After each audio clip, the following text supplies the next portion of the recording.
Channel 31's coverage of the game, Auburn versus Alabama, continues.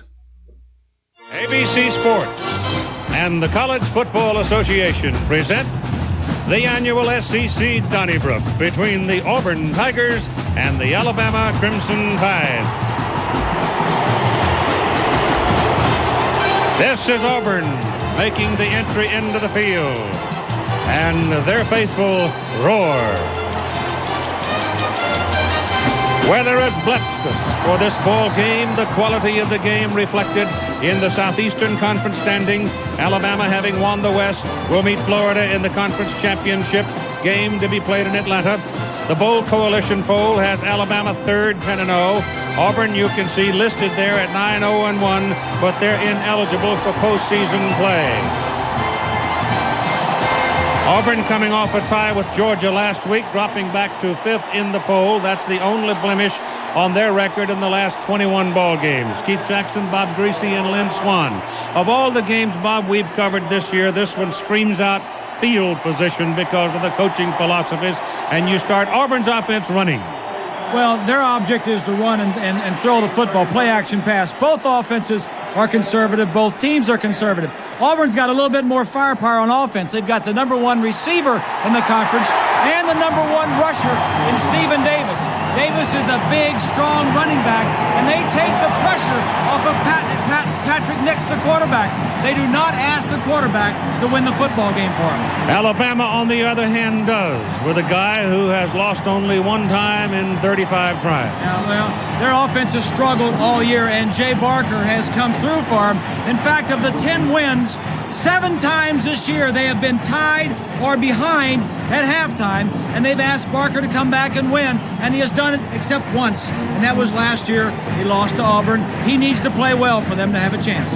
This series, Alabama leads by 9 games, but last year on campus, the Auburn Tigers were the winners by 8 points.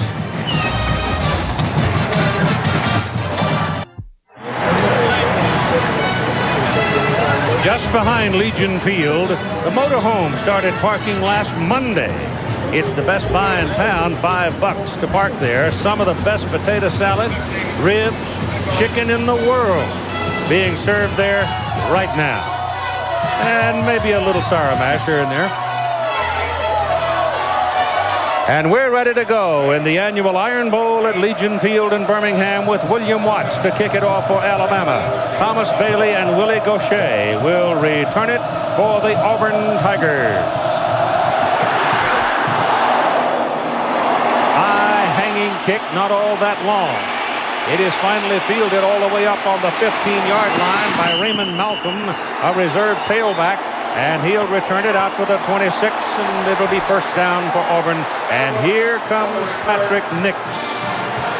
Patrick's numbers this year, pretty good. His career numbers, pretty good. Particularly the touchdown to interception ratio and the completion percentage. And as Bob Greasy said a moment ago, Coach Terry Bowden does not ask him most of the time to win the game. Stephen Davis, they do ask to be very much involved, and the big guy lined up in front of him, number 5, Joe Frazier, the blocking back. It is Frazier on the first carry, hammering over left guard and picks up about 3 yards before Darrell Blackburn makes the tackle. The backfield lining up behind Patrick Nix features Stephen Davis, number 48. Now, I'll tell you what, he is an 18-wheeler. You need both hands and a heavy frost to slow him down, because this guy can haul it. 223. He is a load. And Joe Frazier in front of him is a terrific blocking back. So those two people will be fun to watch.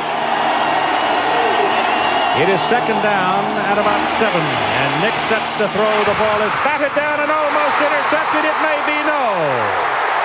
Almost intercepted, batted down by Shannon Brown. And all the Auburn folks took a deep breath over that one. The referee is Bill Goss. He was right there to wave it off. From behind the offense, pretty good protection. In fact, too good protection. But Brown, he realizes he can't get there to sack him or to put pressure, so he gets his hands up. It's a smart play by Shannon Brown. So it is 3rd down and 7 for the Plainsmen. The ball at the 29 with Beasley and Morrow in the backfield, and you've got Trips at the top of the picture. Out of the shotgun, Nix, a little shovel pass ahead to Morrow, and Morrow is cut down short of the line of scrimmage on a good driving tackle by number 41 for Alabama, Ralph Staten, starting at a linebacking position. And so the Alabama defense does what it's asked to do. The Auburn Tigers now will punt. The kicking game is pretty good for both these teams. Terry Daniel will be hitting it to Deshae Townsend. Townsend is a freshman out of Batesville, Mississippi. Terry Daniel, a senior from Valley, Alabama. And he gets a lot of hang time on most of his punts. And Townsend isn't going anywhere. He's taken down in a hurry back around the 22-yard line by Brian Brinsfield. Jay Barker has become quite a story at Alabama. First, you look at his career marks, and he will set records here this afternoon before this game is done. But he has already passed in the record book some great players.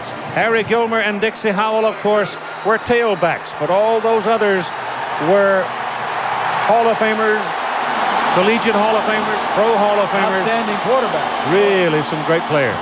So Jay Barker is on top of the heap right now. First down. Tide, the ball is pitched back to Sherman Williams. Gets around the corner. One man to beat. And he hits just enough of him to throw him off balance and take him down at the 48-yard line. So it's a 26-yard gallop on the first snap for Williams. It's going to be a little toss sweep. Sherman Williams doesn't make many long runs. In fact, he only has 2 runs of 32 yards or more this season. It's a big first play for the Tide. Quickly they come back. The ball rests at the 48, first down. First quarter of play, Alabama's first possession. Auburn punted on its first possession. Barker turns, keeps it, looks upfield. Nobody to throw it to, and turns a potential loss into about a 1-yard gain. In the backfield behind Barker, who incidentally is pretty big at 6'4", 215, you have Williams, number 20. We saw him run. Parent Lynch is a big blocking back. Once in a while gets the ball, and he can move it. Wide out, it's pretty good. Curtis Brown is the man they need a big day out of today if they're not able to run the ball on Auburn, and a lot of people don't think they will be able to run a whole lot. Second down and 9. On an option play, it goes to the big guy Lynch. And Terrence Lynch rumbling down the field. That's what happens when he gets the ball. He can turn it for you. And he picks up a first down at the Auburn 26. Well, that's the first new wrinkle of the ball game right there. Homer Smith, the offensive coordinator. Gene Stallings pulling out an option, especially to the fullback. I'm sure that Auburn didn't think that they'd ever run an option from that set. They came down the line, and Lynch, who came into the game with only 231 yards on the season, gets a big one right there. Came this year to play 30 pounds lighter than last year. A little quicker. This is Williams. Nothing doing. Penetration coming by Ken Alvis, a blitzing strong safety, and he was right place, right time. The offensive front for Alabama, it's a bunch of guys still really trying to find their way, trying to become a cohesive unit. And that, if there has been a problem if you can have a problem at 10-0 on the season. Yeah. That's where their problem is. They lost 4 starters in that offensive line from the team of last year. Dennis Riddle checks into the backfield at tailback now, out of the shotgun. Ball goes to Lynch. As the quarterback, Barker, faked it and then handed it to Lynch, and he picks up about 3 yards. Defensively for Auburn, they line up with Whitehead, Walker, Pelton, Etheridge along the front. Pelton is the bell cow up there. He's a big, tough guy, 276-pound senior from Goshen. Linebackers are all good. Harris, Miska, Mostella. The secondary particularly good and led by Brian Robinson, who leads the conference in interceptions with 7. Williams and Riddle now in the backfield for Alabama. Ball is given to Sherman. No, it's given to Riddle. Riddle is the freshman who scored the winning touchdown against Mississippi State last week. But he is short of a first down here by about 2.5 or 3 yards. And here comes the kicking team on 4th down for Alabama. We told you that both teams were conservative, and Gene Stallings pulling out the first one. 3rd and 6 or 7, goes for a draw play, wants to get the first points on the board. This Proctor is a good kicker. He's hit 17 consecutive field goals from inside the 40-yard line. This will be a 36-yard try. And for the lead at 9:55 to go in the first quarter. It's no good.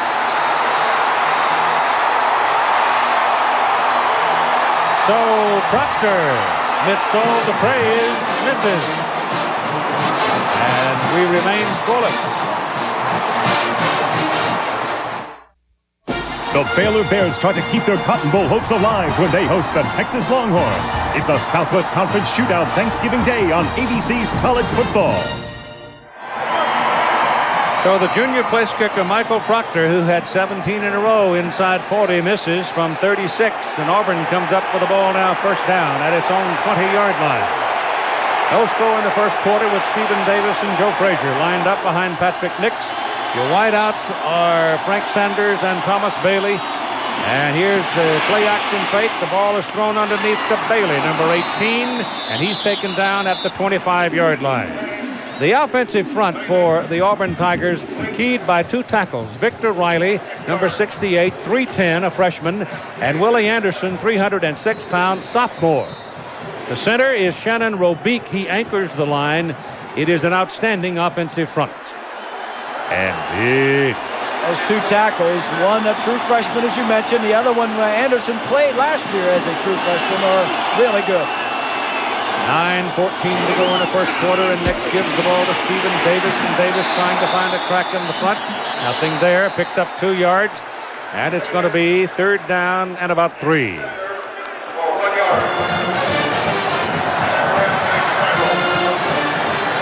The Alabama defense, again, a younger group trying to mold themselves together. In class years, they're not so young. Darrell Blackman getting a start today and ahead of Van Boden, who didn't make the trip, injured a knee in practice. He is the lone sophomore of the group. 3rd down with Beasley and Morrow back in there, and they work out of the shotgun on 3rd and 3. Pressure coming, passes away, passes caught by Sanders, drops the ball. Is it incomplete, or is it... It is an incomplete forward pass. Well, Sanders, number 81, leads the conference in receptions, and Alabama knows that there's going to be double coverage on him all day. You see Townsend, number 2, a true freshman. They're throwing at the true freshman, but he had backup help behind him. Double coverage, probably see it all day on him. Sanders is a great leaper. Here's the punt away by Terry Daniels. Another good kick back to the 25-yard line goes to Shea Townsend, young man that Bob was talking about. And he shows some patience and poise there as he comes all the way back across the 40. So Alabama again has good field position.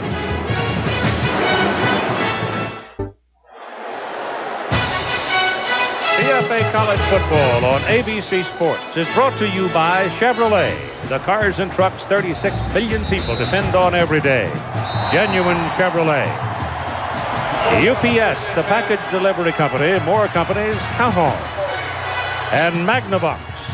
Hey, we make technology people want. Magnavox. Smart. Very smart. Jay Barker is sacked behind the line of scrimmage by Willie Whitehead. Number 90, the senior from Tuskegee. So there will be a loss from the 40. Well back near the 30. Put it down on the 22. And call it 2nd down and about 17. A little bit out of character for Alabama throwing on 1st down. That is not something that they've done a lot this year, but I'm sure that's something they thought that Auburn would not be expecting. Little flip pass to Sherman Williams. Auburn's defensive flow cuts him off at the pass, and he gets up to about the 35-yard line, and he's taken down. Now let us check in with John Saunders. Keith, one of the wildest games of the day, North Carolina against Duke in the ACC at their own 29. Mike Thomas going deep to Octavius Barnes, and he stays down the sidelines and takes it to the end zone for the touchdown. It was 41-38 at that point. Duke tried a 58-yard field goal, didn't get it, lose by 1. Keith. Thank you, John. That incidentally goes as a completed pass for Jay Barker. He now becomes Alabama's all-time completion leader. That ball is drilled hard, but there's very good coverage by Chris Schelling on Curtis Brown.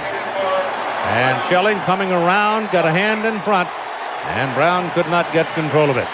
And so now Alabama's going to have to punt it, and Auburn should come out of this one with pretty good field position. Brian Deal will be hitting it with Thomas Bailey receiving it for Auburn. I suspect these punters are going to be doing a lot of work today. Yep. And they're both pretty good. That's a high hanger. Got wet. It was up there so long. Fair catch, 26-yard line. First down for the Auburn Tigers. No score in the first quarter of play.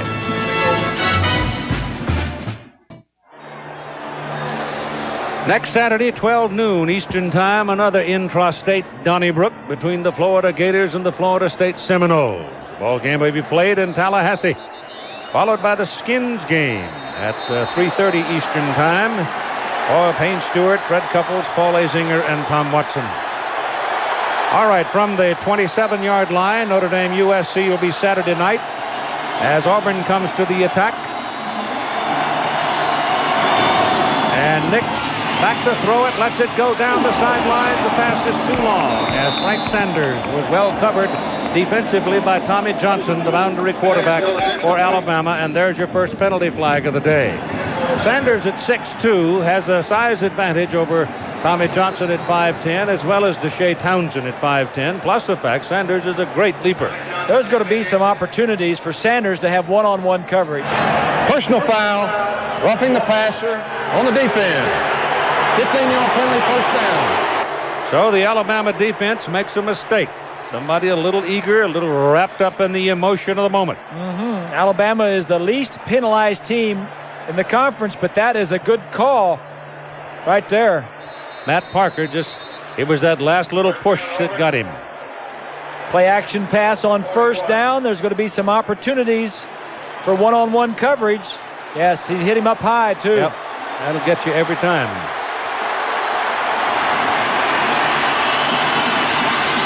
First down.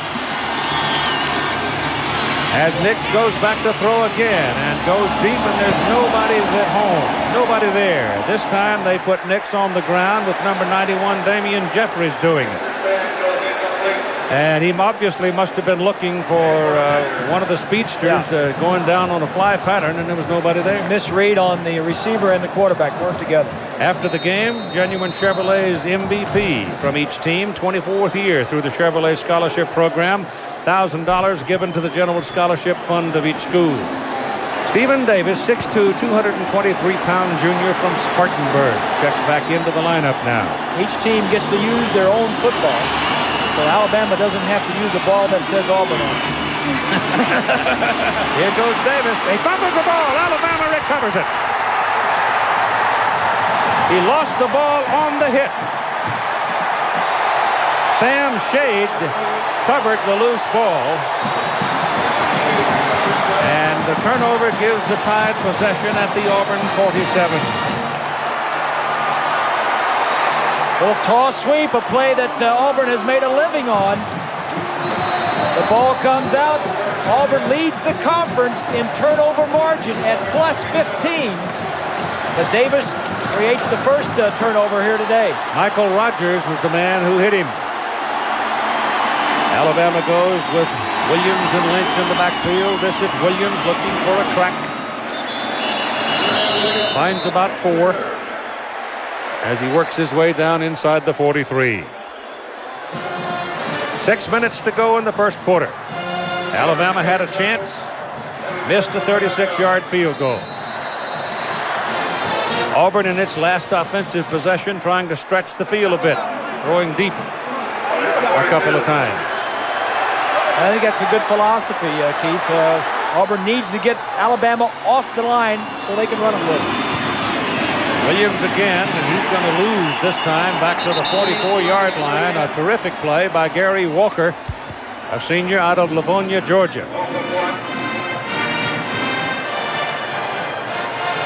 The two tackles for Auburn, Walker and Pelton, are just outstanding. In fact, they have 19 sacks between them. Usually you don't see tackles, defensive tackles, who are on the inside of the defensive line making all those plays. Big upset just went by there. West Virginia beat Boston. Yes, I saw that. 3rd down and 7. Jay Barker throws a bullet. Pass is caught for a 1st down by Curtis Brown. And the ball will be marked down inside the 35 at the 33. And Jay Barker is now Alabama's all-time attempt leader, passing Scott Hunter. Brown's just going to run a shallow crossing route right across. He is really the outlet. Barker was looking downfield and just got rid of the ball. Going to see the protection breaks down. Auburn leads the conference in quarterback sacks. 1st down for the Tide, 33-yard line. This is Williams. Not much. And again, let's go to John. Some things are starting to happen out on the West Coast. Well, Keith, the plan is simple. If Oregon wins, they're headed to the Rose Bowl up against Oregon State today. Danny O'Neal to Gino Filiot, 18 yards, 7-0. The Ducks have the lead. Keith. Oregon State, of course, one of the few wishbone teams in the country. Jerry Pettibone. Got some good quarterbacks come out of Auburn, too. That O'Neal kid looks pretty good to me.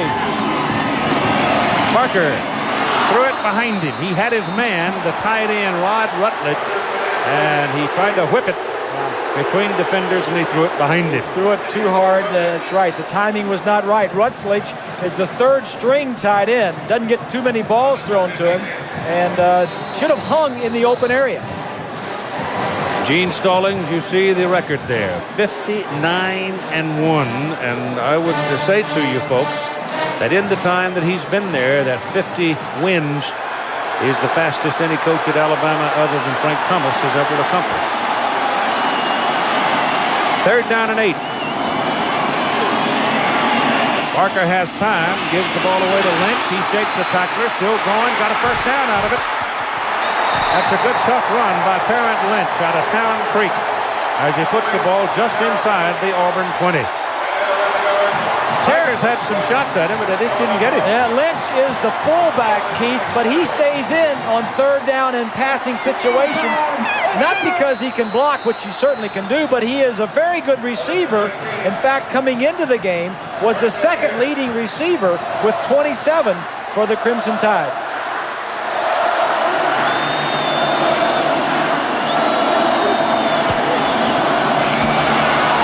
Ended up the middle.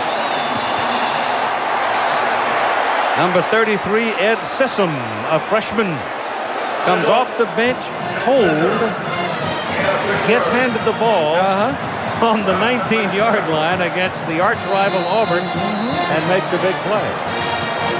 There's a look at Alabama. They have scored 29 of the 33 times inside the 20. Both teams very, very good inside the so-called red zone.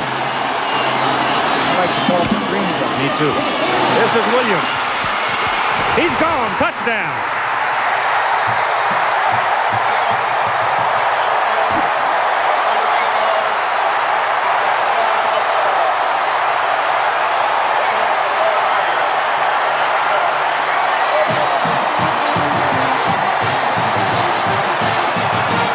Here's a look from behind the defense from the other side of the field. The wide receiver is going to come in and get a nice block.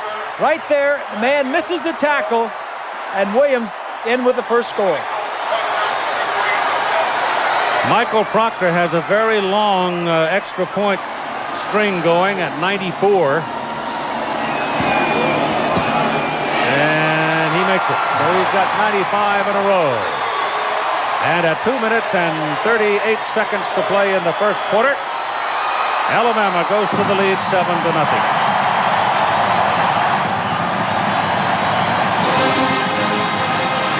Go back and take a look. The linebacker on this side is going to be blitzing. Watch as the outside receiver is going to come in and get a nice block here. And the man carrying the ball, Williams, is just going to bounce to the outside. Linebacker inside, the fullback takes care of him. Now we get the safety on the force. That causes the corner to come up and play tackle football, something that they like to play coverage and not tackle so much. Nice job of execution by the Tide. Aerial coverage of today's game and surrounding Birmingham area provided by the MetLife Blimp Snoopy 1. MetLife Blimp cruising at speeds of 35 miles an hour in a quiet sky today. Nothing but blue as the background. Up there about 1,200 feet. William Watts will kick off to Thomas Bailey. Oh, Terry Bowden, who's had such extraordinary success. He's his team down now by a touchdown. Watts kicks it. Gets it way up in the air. Not all that deep. Taken at the 9 by Gaucher. And Gaucher up to the 24-yard line. And let's check in with our colleague Lynn Swann. Well, Keith, coming into this ball game, Alabama wanted to cut back on the number of its offensive plays because they weren't happy with the execution. They wanted fewer plays on offense and better execution. I talked to Homer Smith before the game began, and he said, you know, when you come into a ball game undefeated, it's always good to have a little something to worry about. He said, offensively, we have not played our best ball game, but today could be the day. Keith? So far, so good. This is Stephen Davis, and he's wrestled down after a yard or so. Auburn had a couple of big outings. Perhaps their best game might have been against Mississippi State. The game they played against Florida in Gainesville wasn't bad. Oh, yes. But they went a little flat last week, and they got tied by Georgia. Let's look at the scoring drive for Alabama. 8 plays following the fumble. Call it second down and 9. Ball just across the 25. Both these quarterbacks are pretty good-sized fellows. Nick stands in at 6'2", 198. They don't mind taking a little lick now and then. He wants to go to the sideline, and he's very lucky to get it back because Deshae Townsend had a much better opportunity to catch the ball than did Thomas Bailey, the intended receiver. Now they're going at the true freshman. Townsend is playing this year for the first time. Of course, he's been playing for 10 games now. I don't know if you can say he's a freshman, but doing very well out there on the corner, and they're throwing at him. They've thrown at him a couple of times already. Penn State, you see, won rather comfortably today against Northwestern. They have now Michigan State remaining for a perfect regular season on their way to the Rose Bowl, which you'll see here on ABC Sports, January 2nd. Next, here they come. Good Got ball. his screen working. Good Ball ball. thrown to Harold Morrow. Penalty flag back on the field, and Morrow will have a first down for Auburn, but let's see about the penalty.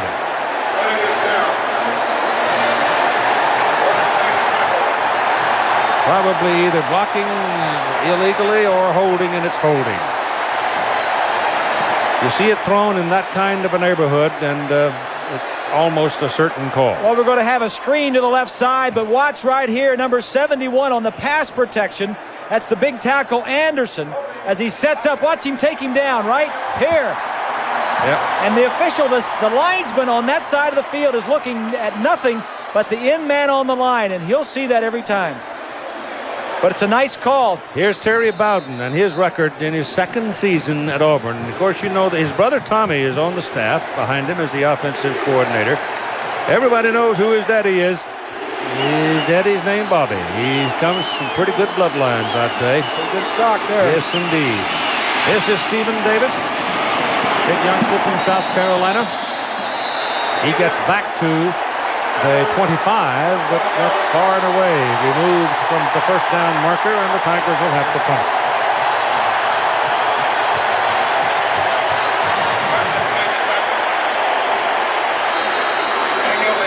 Ann and Bobby Bowden, all those youngins doing pretty well, aren't they? Yes, they are. Low line drive, long kick, runs Townsend back inside the 25 to the 23. Reverse. Gives it on the reverse. Got a block on the corner. No. Down he goes at the 30. It's Tommy Johnson, the cornerback. It was a 52-yard punt, and it's a good thing that one Auburn man was left over there. Schilling, yes. Yep, he might still be running. Exactly right. So Chris Schellings saves a real big play right there with a tackle on the sidelines. Tomorrow, 1 Eastern, noon Central and Pacific, ABC Sports, with a tribute to Martina Navratilova. Lindsay Davenport will meet Gabriela Sabatini. Singles finals, Virginia Slims. Then at 4 Eastern, we'll have the Sudafed Skate America International tomorrow here on ABC Sports. Here comes Bama. They fake the reverse this time, and keeping it is Williams. Penalty flag goes down as Williams crosses the 40. The flag was thrown about the 35.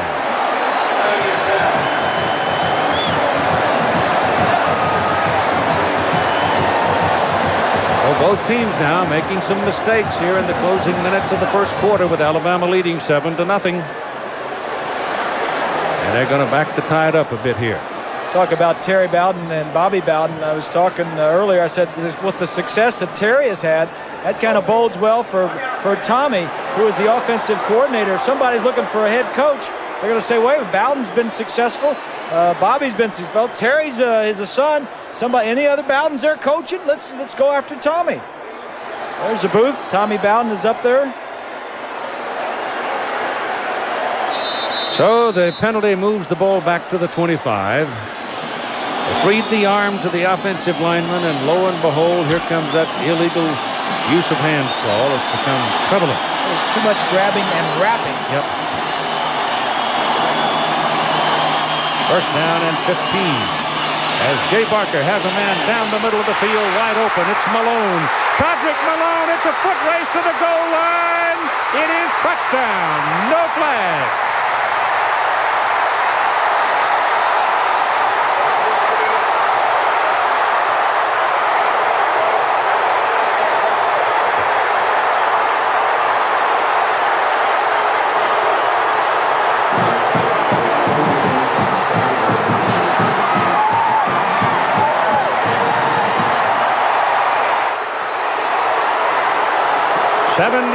Yard pass run.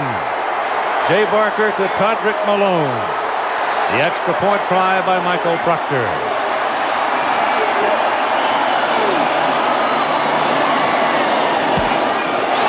Good. Good coaching here. Here's Malone right here. He's just going to release inside and go down the center of the field. There's 2 men stacked on top of him. Beats the inside guy. Now he's just going to get the ball away from the safety. Right there, it's a little too deep to cover him. Makes a good move on Robinson and then outruns Shelley. That is nice planning. Homer Smith up in the press box, saw that, made the call, and a nice play for the Tide. And at the end of the first quarter of play at Legion Field in Birmingham, Alabama, it's the Crimson Tide 14 and the Auburn Tigers nothing.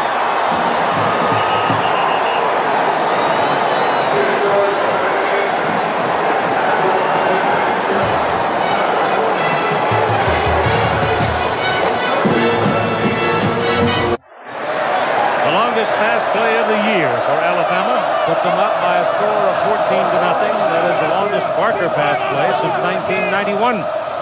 Alabama's William Watts will kick it off. Thomas Bailey is waiting back there along with Billy Gaucher, and this one is beyond the field of play.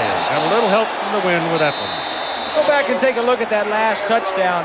Let's go ahead and run and watch the quarterback now as he's going to drop back the pass. He's going to look over towards us. Now stop it right there. He's what you said now. He's looking over here the whole time. The receiver's going to come from this side over here. What he's doing, he's looking off the defensive back. Still looking, still looking, still looking. Now he goes back and he finally looks back the other way. That's the mark of a quarterback that's only lost 1 game in 35 starts. That's why he might well be a surprising high draft choice too. He is smart. This is Nix with a bullet. And Patrick Nix suddenly opens up and hits Thomas Bailey. A big play out to the 47-yard line. Oh, 27 yards on that pickup. Here's a look at the first quarter numbers. Each team has had 4 possessions. Auburn with only 1 first down. Alabama 180 yards of total offense to only 31. And one of the turnovers was turned into a touchdown for Alabama. From the 47, first down for the Tigers. Just starting the second quarter of play. Pitch out to Stephen Davis. Got a block on the corner, then runs out of help. And he is taken down just about the line of scrimmage. Shannon Brown, 75, was the pursuer, and Tommy Johnson met him in a head-on collision. Defense has always been the name of the game around Alabama. It's the Alabama way. It's defense, special teams, kicking game, and run the football. And this defense is not as good as the one a couple of years ago that won the championship, but it is pretty good. The kicking game, I think, is illustrated in this fact that only 7 of 132 opposition possessions have started in Alabama territory. Patrick Nix getting pressure, tries to lob it over the head of the defender and drop it into the hands of Harold Morrow. But the junior from Maplesville can't reach it, and the pass is incomplete. Make it 3rd down and 10. No clouds, gorgeous day, color across the mountain, and an old rivalry. They are indeed sincere when they get together for this ball game. Oh, like none other. I haven't seen anything like this. 3rd down and 10. Blitz coming. And a flag. Ralph Staten was on the dead run. Question, did somebody move or did he get there too soon? Football foul. Post guard on the offense. Yep. Offense moves, and Bill Goss defines, and Staten was in the quarterback's face. Let's take a look and see who moves. Yeah, that was 66, Taylor. Staten, number 41, you see the blur. He was coming. Oh, back him up 5, make it 3rd down and 15.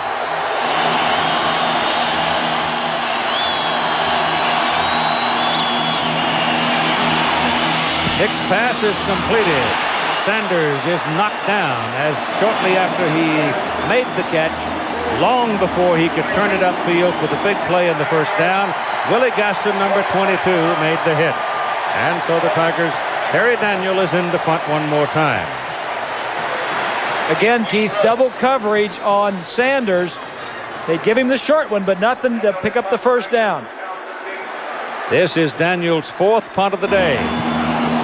Needs it high, needs to kill it deep. He's got a knuckler going deep. Fair catch is called. And Deshae Townsend just barely able to get a hand on it at about the 13-yard line.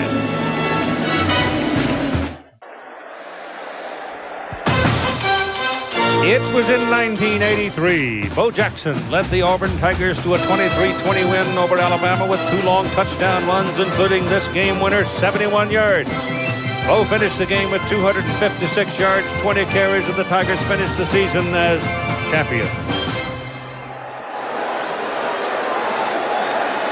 Alabama starts this possession first down at their own 13-yard line, their worst starting point so far in the ball game. They lead 14-0 with 12:47 to play in the first half.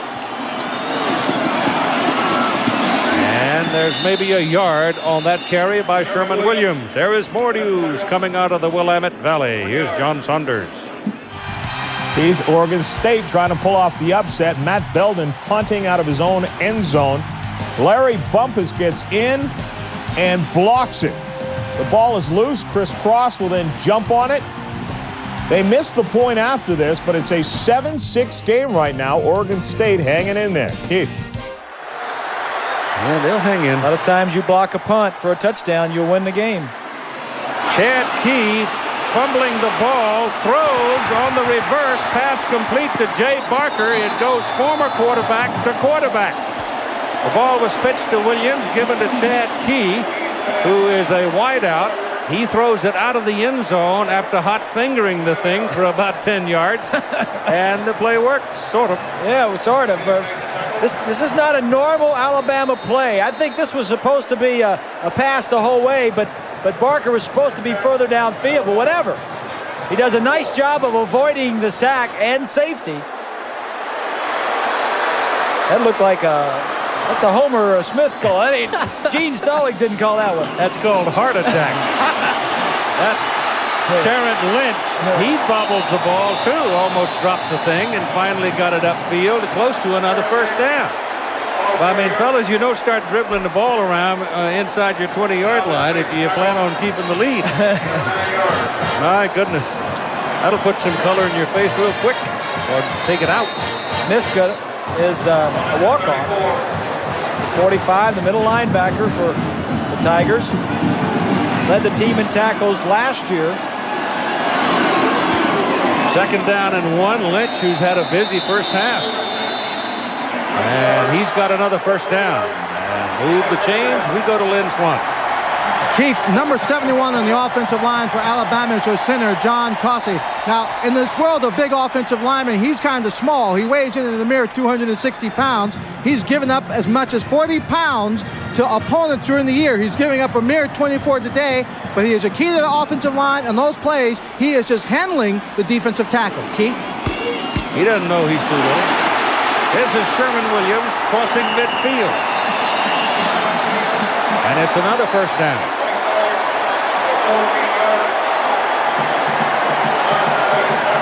Well, I'm sure Terry Bowden and his folks are not liking what they're seeing here, because Alabama's starting to move that ball on the ground. Here's Causey, the center, blocking, but watch the guard as he's going to pull, and the play is going to make, it's a little trap play off to the left side. The center gets his block, the linebacker overruns it, and Williams picks up a nice gain. Riddle is in the backfield now on the first down snap. Parker back. Very good protection. Down the middle it goes. Caught!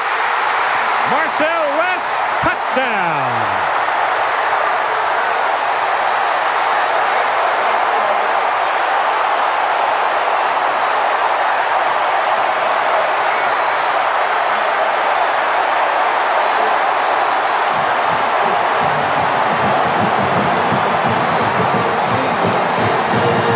But when the running game gets going, the safeties kind of creep up. And West is going to get behind Robinson, number 9. And Barker hasn't made a mistake yet. He has been on target and on fire. 3 touchdowns. Michael Proctor for the extra point. Good.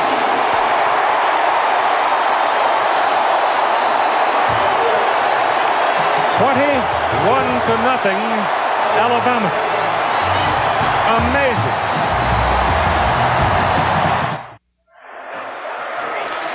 Next Thursday, Thanksgiving Day, Texas and Baylor, Southwest Conference ball game.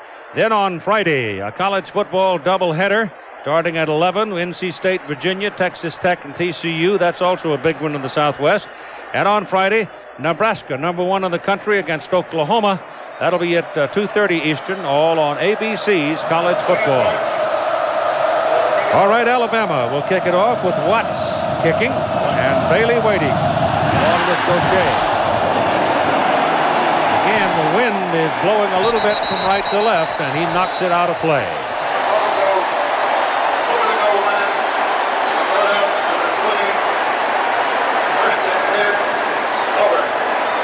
Homer Smith, familiar pose. Thousands of hours sitting at his desk in that very pose, staring at the mathematics of offensive football.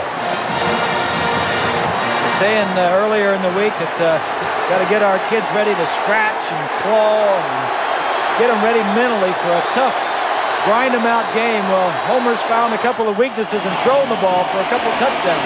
Stephen Davis barely able to get back to the line of scrimmage now, as the Alabama defense has gone absolutely giddy, what with the offense scoring 21 points in the first half. And for Auburn, not much offense. They've had the ball 4 times. They've punted it 3 times. And look, they haven't had it. You've got to hold the ball. 3 plays and out, 3 and out, 2 and a fumble, and then 4 plays and a punt. There are a lot of people around this town that bet you $40 Alabama would score 21 points all day today. There it is, with 9:50 to play in the first half. 2nd down and 10. Hicks throws goes to Sanders. Sanders is taken down in a hurry. First man to get there was Tommy Johnson. And that's going to be short of his first down by about 5 yards. Johnson out on the island a lot of the time, going to be one-on-one with Sanders.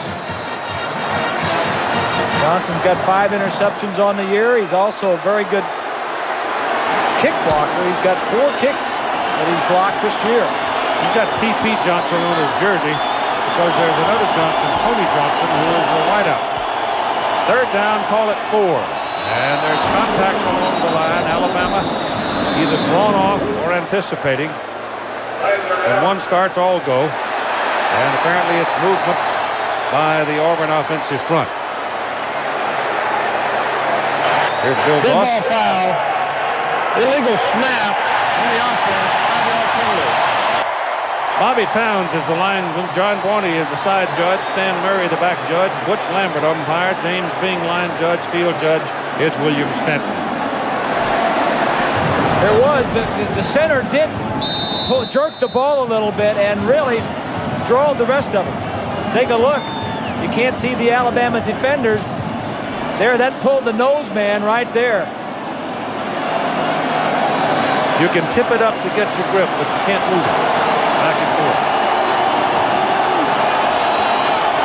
3rd and 9 now as Patrick Nix, penalty flag down as Nix throws one to the sidelines. It's intercepted by Deshae Townsend, and Townsend out-leaped Thomas Bailey to make the interception. Bailey is screaming that he was interfered with, that he hit him before the ball got there. There's 2 flags. Bailey might be right, but the first flag is over here on the near side.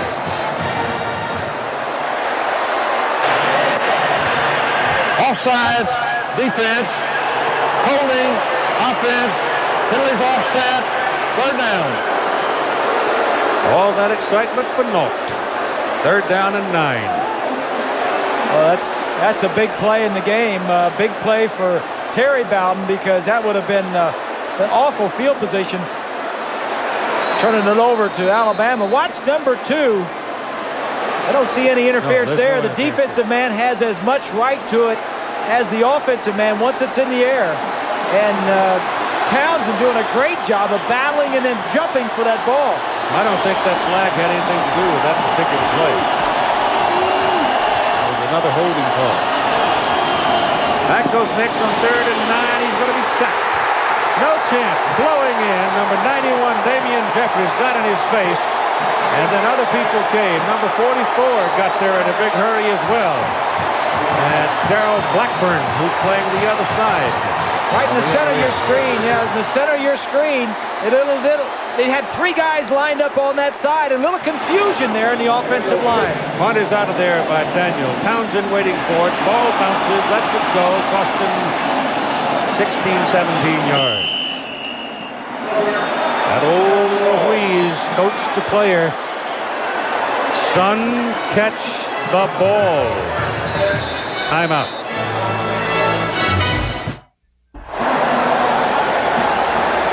From the MetLife blimp, that picture of old Legion Field. All booted up and polished up for the big game today.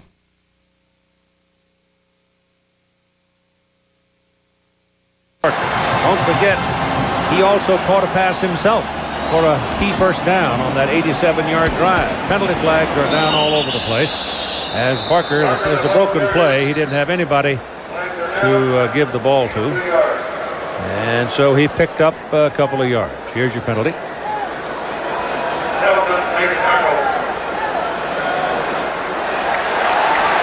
Offsides against Auburn. Tonight on ABC, world premiere ABC family movie, Olsen Twins, Great Outdoors, and Martin Mull with them in How the West Was Fun. It's a cute picture. You'll enjoy it. Followed by an all-new The Commish tonight on ABC.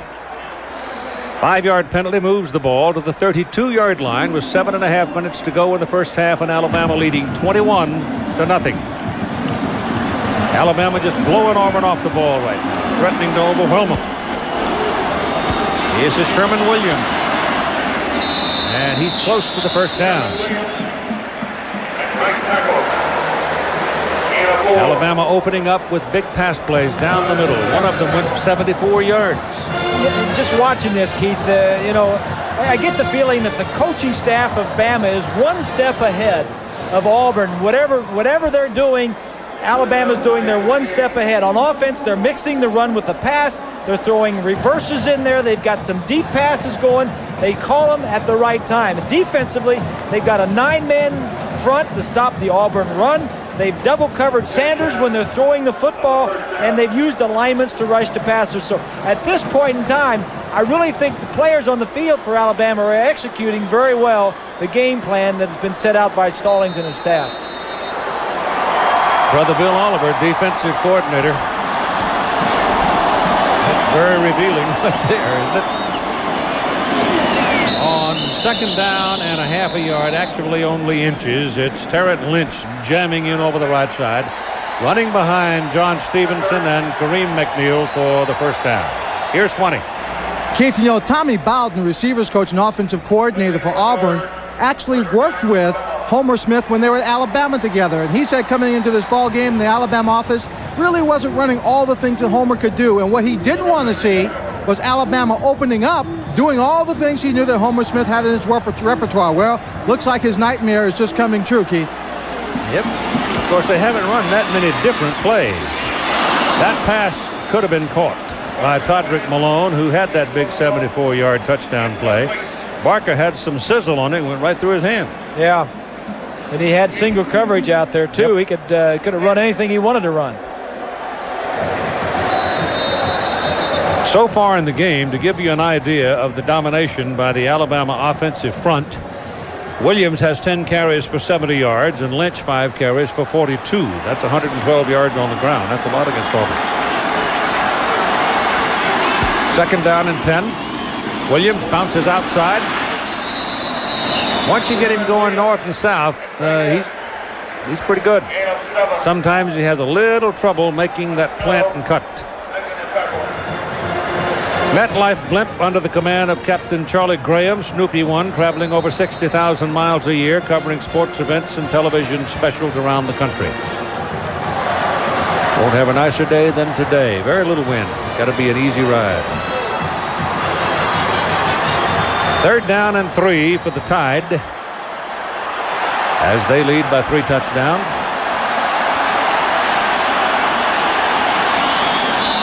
And timeout call by Jay Barker as he goes to the sideline. And I'm sure that Terry Broughton and his coaching folks are telling the people on their side of the field, look, if they can do it in a half, we can do better in a half.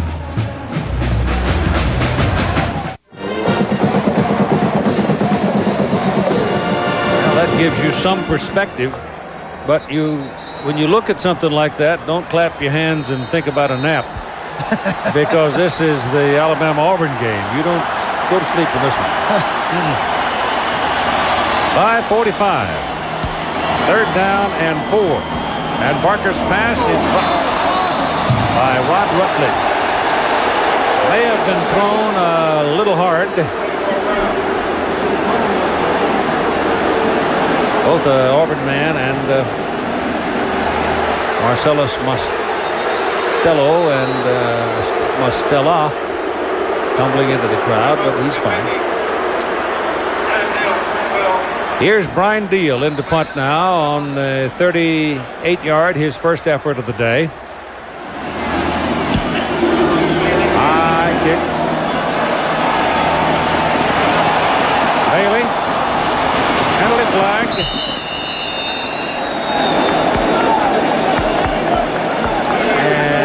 Ball is out of bounds up around the 30, but let's see about the penalty.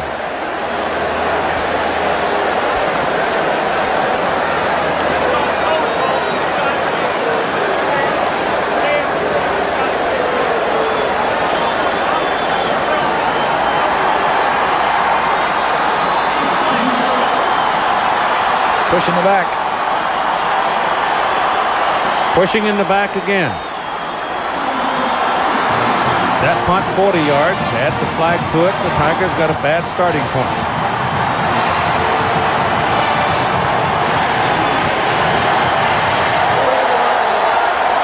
Put it all the way back on the 8-yard line. Tigers have had the ball 6 times in the first half. They have punted 5 of those times, and the other time was a fumble that led to a touchdown. In any of their possessions, they have not had the ball more than 4 plays.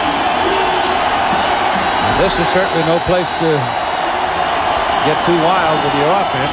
Hand the ball over to Harold Morrow, and Morrow gets out for about 2, maybe 3 yards before Ralph Staten takes him down.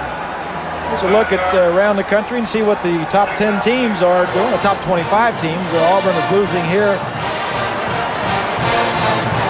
Nebraska is idle. Virginia Tech lost. Michigan lost. Boston College was upset by West Virginia.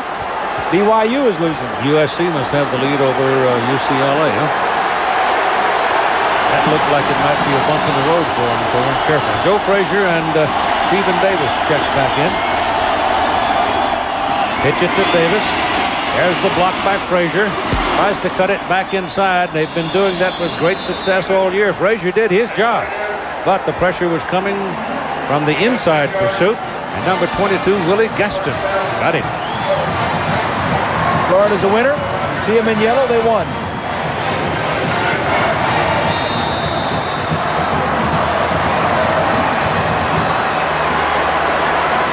Change move out near the 20. First down. Morrow's in the backfield now with Davis. Davis has 7 carries, 21 yards in the ball game.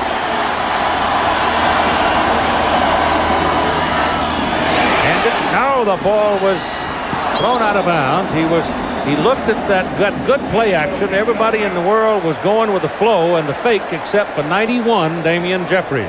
That's a nice play by Jeffries not to go with the play fake. Holding your responsibility. This is called discipline. Left side of your screen, everything went away. Jeffries still, he had containment. He didn't let the quarterback get outside. They called that play thinking that they would be able to get outside, and they were not. Good discipline play by Jeffries. Patrick Nix now 6 out of 12, 54 yards. This is Stephen Davis. And wherever Stephen Davis goes, there's going to be 2 red elephants chasing him apparently all day. He's done very little so far because he's had people all over his back, and that was Michael Rogers. We said at the beginning, Davis comes in, the leading rusher in the SEC.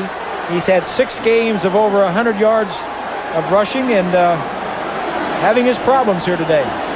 It's 3rd down and 8, and Auburn trying to convert for the first time on 3rd down. This will be their 6th try.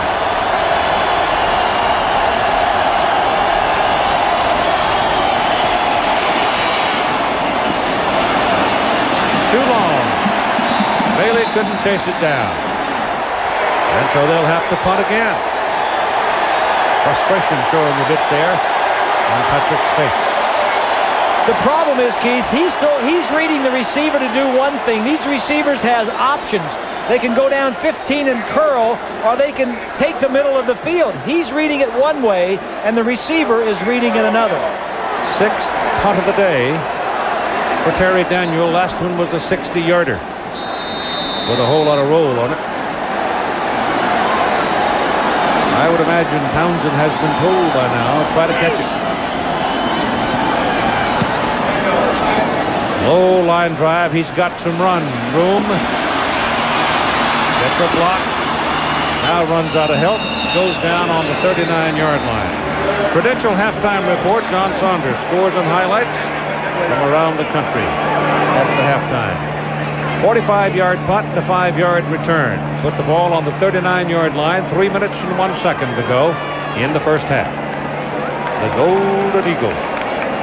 War Eagle. All kinds of legends about how all that came about.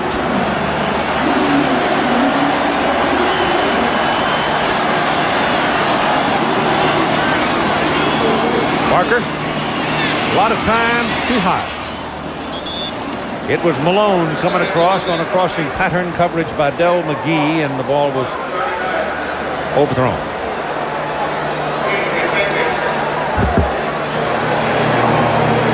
One of the unusual gatherings for today's ball game, and people gathered in parties all over the region, I'm sure, to watch the game on television, those who didn't have tickets. The Homewood Dawson Memorial Baptist Church is one place. Had a 9 by 12-foot screen. And the Reverend was figuring on he might need up to 500 hot dogs. Ball goes to Terrence Lynch. Well, he's taken down with some authority by Chris Schelling, number 4.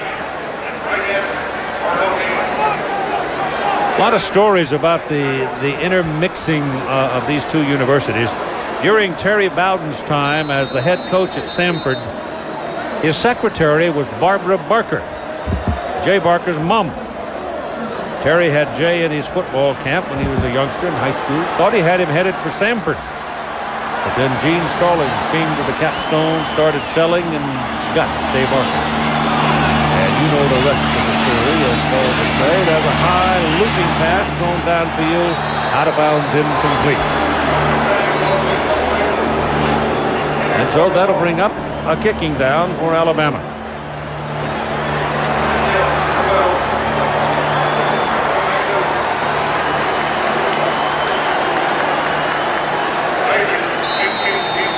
Brian Deal.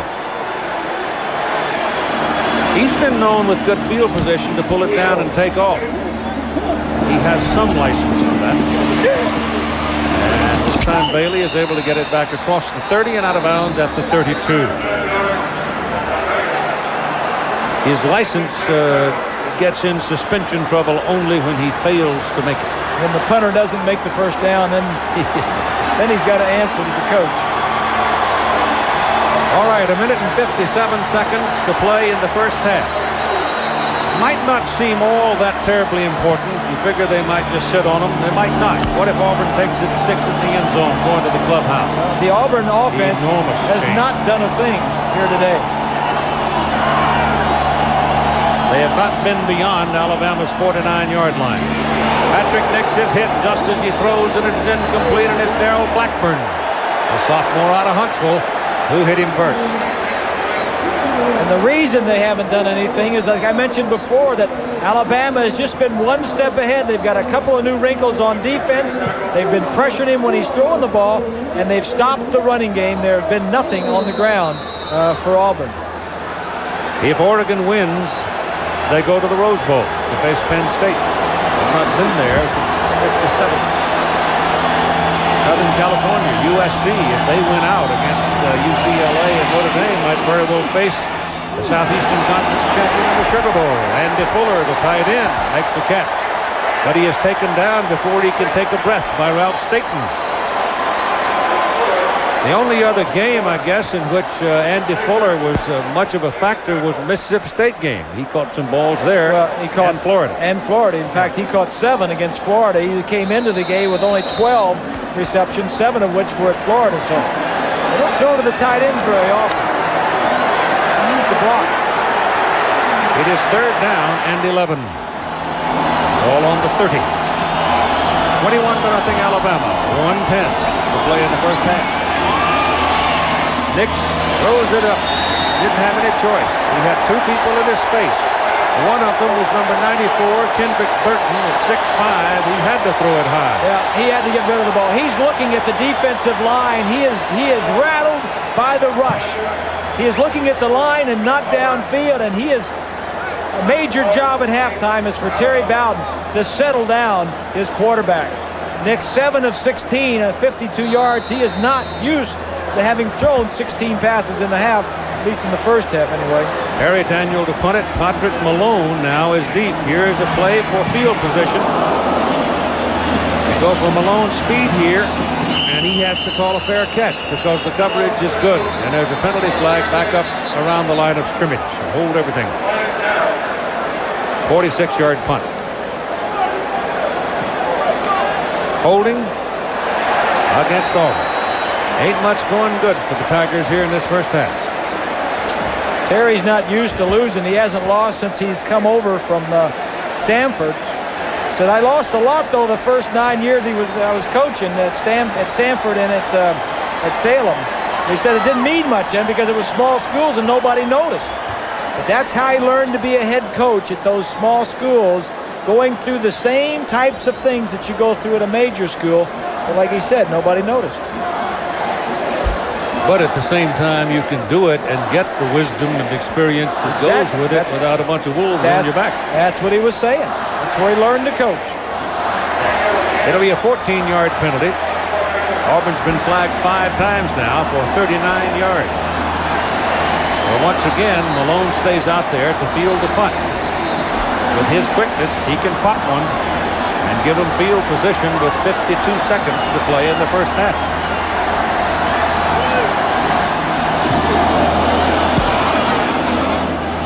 High kick. A little bit of room here. He'll try it. Almost got it turned upfield, but it was Harold Morrow, the fullback, coming downfield and made the tackle on him at about the 47-yard line. 40-yard punt and a 9-yard return. Auburn looks whipped. They look like they need to get in at halftime, and for Bowden to really give them something to come back out in the second half and play for. They look like the little brother that this series, Alabama's always seemed to be the big brother. Auburn was the little brother. They better be careful here because Alabama has 39 seconds and they're on the Auburn side of the field. They could score another one. Or give Proctor a chance. Got a long leg. Parker, gotta hurry. Now, he ran out of time. There was nobody. Well, he had Malone under, but by the time he saw him, he didn't have a chance. Alabama with 2 timeouts remaining. I don't know whether it's times out or timeout. Seems to me it ought to be times out. But then, there you go. Whatever it was, they just spin it. Clock stopped with 27 seconds to play in the first half.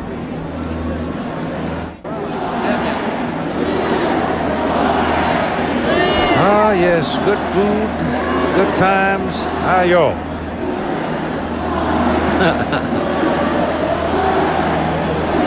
They do enjoy themselves. Loss on the play is about 3 yards, so it'll be second down and about 13. Ball resting at the 49 now of Alabama.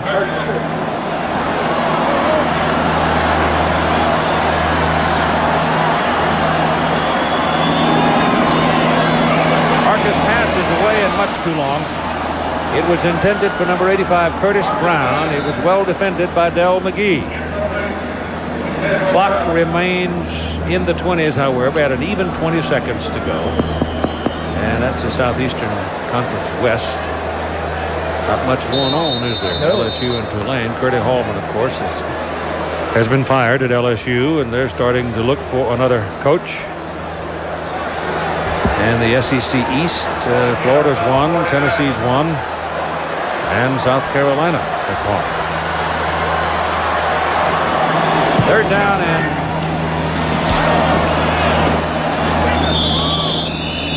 13 as the ball gets down to the 47-yard line, and I guess they're going to be happy to go to the clubhouse now with the score at 21-0.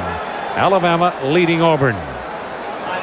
And timeout was called by Auburn. So it's 4th down, and I guess Terry wanted to have a chance to see what they could do with the punt return. Yeah. Or punt block. Or block, yeah. Make them punt it. So it wasn't a very crisp 52 seconds of offense by Alabama there. Could have wobbled around on getting the quarterback sacked on the first play. And any chance of additional scoring was lost. Now, if there is to be any additional scoring, it'll come from the folks wearing white, the Auburn Tigers. 8 seconds remaining in the first half. It was 1971, the only other time that these two teams came to this ball game undefeated. Alabama won that one.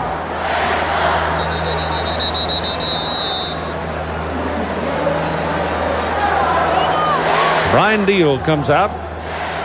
Thomas Bailey will be the deep man for Auburn.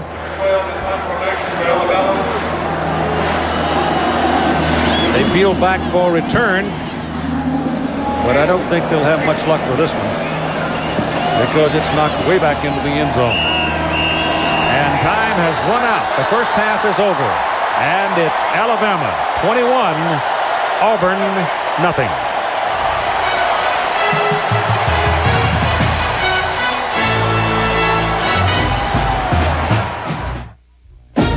CFA College Football on ABC Sports, brought to you by Lexus, maker of the faster and roomier 1995 LS 400, and Hitachi. Hitachi makes over 20,000 innovative products.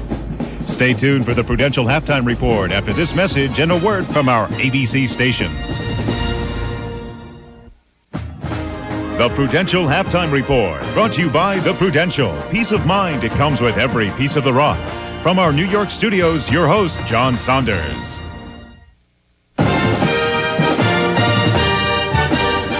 Welcome back once again to New York and the Prudential Halftime Report. I'm John Saunders. Let's quickly now get to the scores and highlights, beginning with Penn State. They know they're headed to the Rose Bowl. 2 games left before that. 1 now after they beat Northwestern today, 45-17. The Heisman for Kajana Carter, perhaps 23 yards on this carry, as Penn State was up 38-3 at that point. They roll 45-17. Carter, 12 carries, 107 yards and 3 touchdowns. Kerry Collins, 9 of 17, 161 yards and a touchdown. Miami still in the hunt, they think, for their national championship. Blows out Temple. Temple's never won in the Big East. Alfred Shipman, 30 yards on this touchdown run. Miami leads it 31-7 and goes on to the blowout. Frank Costa, 19 of 36, 249 yards. James Stewart, 18 carries, 85 yards and a couple of touchdowns. Virginia against Virginia Tech. This one was all Virginia because of turnovers. Charles Way, 18 yards here on the touchdown run, 35-16. Virginia, 29 points off of 8 Virginia Tech turnovers in the game. Maurice DeShazo did have a pretty good day as far as yardage, but 5 interceptions were picked off by DeShazo. Michigan against Ohio State. Bobby Hoying, 4 yards on a little bootleg here as the Buckeyes get to scoring early as he dives into the end zone. 9-0. Michigan trying to mount the comeback. Todd Collins intercepted by Luke Finkel. Collins struggled on the day. That one was knocked right back at him. Eddie George had a good day. 2 yards as the crowd gets into this one, trying to knock off Michigan for the coach, John Cooper. First time as coach of Ohio State, and he does get the job done, although they dropped him. The victory ride, and they drop him into the crowd.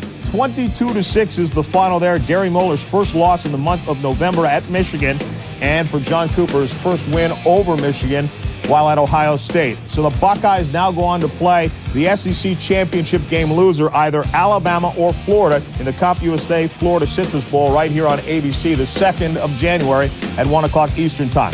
Boston College against West Virginia. BC had been on a roll. Mark Hartzell, 19 yards to Pete Mitchell. The big tight end gets the touchdown. 17-14. Boston College has the lead. But Chad Johnson would bring him back. 19 yards to Zach Abraham. 21-20 is the final in the game. West Virginia's 5th straight win. BC had a 7-game unbeaten string come to an end. North Carolina against Duke. This one was the wildest game of the day out of the ACC. Mike Thomas, 71 yards to Octavius Barnes. At this point, North Carolina leads it now 41-38. This in a game that is seesawed back and forth. Duke had got a touchdown pass just before this to take the lead. And then Duke quarterback Spence Fisher gets picked off by Fuzzy Lee. He gets hit as well. He's a little bit fuzzy on this one. And Duke cannot pull out the comeback for the 2nd straight week. They lose to another team from the Triangle. It was NC State last week. North Carolina this time, 41-40. Octavius Barnes, 4 receptions for 165 yards and a touchdown in the game. Maryland against Syracuse. Syracuse coming off a terrible loss to Boston College. They knock off the Terps 21-16. Kirby Dardar, 22 carries, 159 yards. That's a career high and a touchdown. Tennessee continues the onslaught against Kentucky. 52-0. They blow them out. James Stewart, 26 carries, 143 yards and a touchdown. Houston is shut out by Texas Tech. Tech controls their own destiny in the Southwest Conference, as does TCU. They'll play each other. Byron Hunspard, 24 carries, 109 yards, and 2 touchdowns. Brown against Columbia. Both teams with winning records. This deep in the season, hard to believe, 59-27. Brown scored 56 unanswered points after they were down 27-3. Penn over Cornell, 18-14 the final there. Their 2nd straight undefeated season, breaking Holy Cross's record for 21 consecutive wins in Division I AA. Yale against Harvard, 32-13 the final there. Bob Nelson, 18 carries, 112 yards, and 2 touchdowns. Back now to the Big Ten, where Indiana was up against Purdue. Purdue started out pretty well this season, but they have hit the skids a little bit, coming up with a loss here, 33-29. Indiana gets the win. Alex Smith in this game, 31 carries, 245 yards, and 2 touchdowns, breaking the freshman Big Ten rushing record. South Carolina over Clemson, 33-7 there. Brandon Bennett, 27 carries, 104 yards, and a touchdown. Ohio loses to Akron. Somebody had to win this one, at least you would think. Both teams coming into the game winless. And according to the Cleveland Plain dealer, Jerry Faust, coached his last game. He will step down at the end of this one. Virginia Slims, want to get you updated on this. Kamiko Date, a winner over Gabriela Sabatini, so she now advances to the final, 1 o'clock Eastern time. You can see that one right here on ABC. And we'll continue with more of the Prudential Halftime Report in just a moment. Dartmouth, a loser to Princeton. Dave Patterson, a 52-yard fumble return.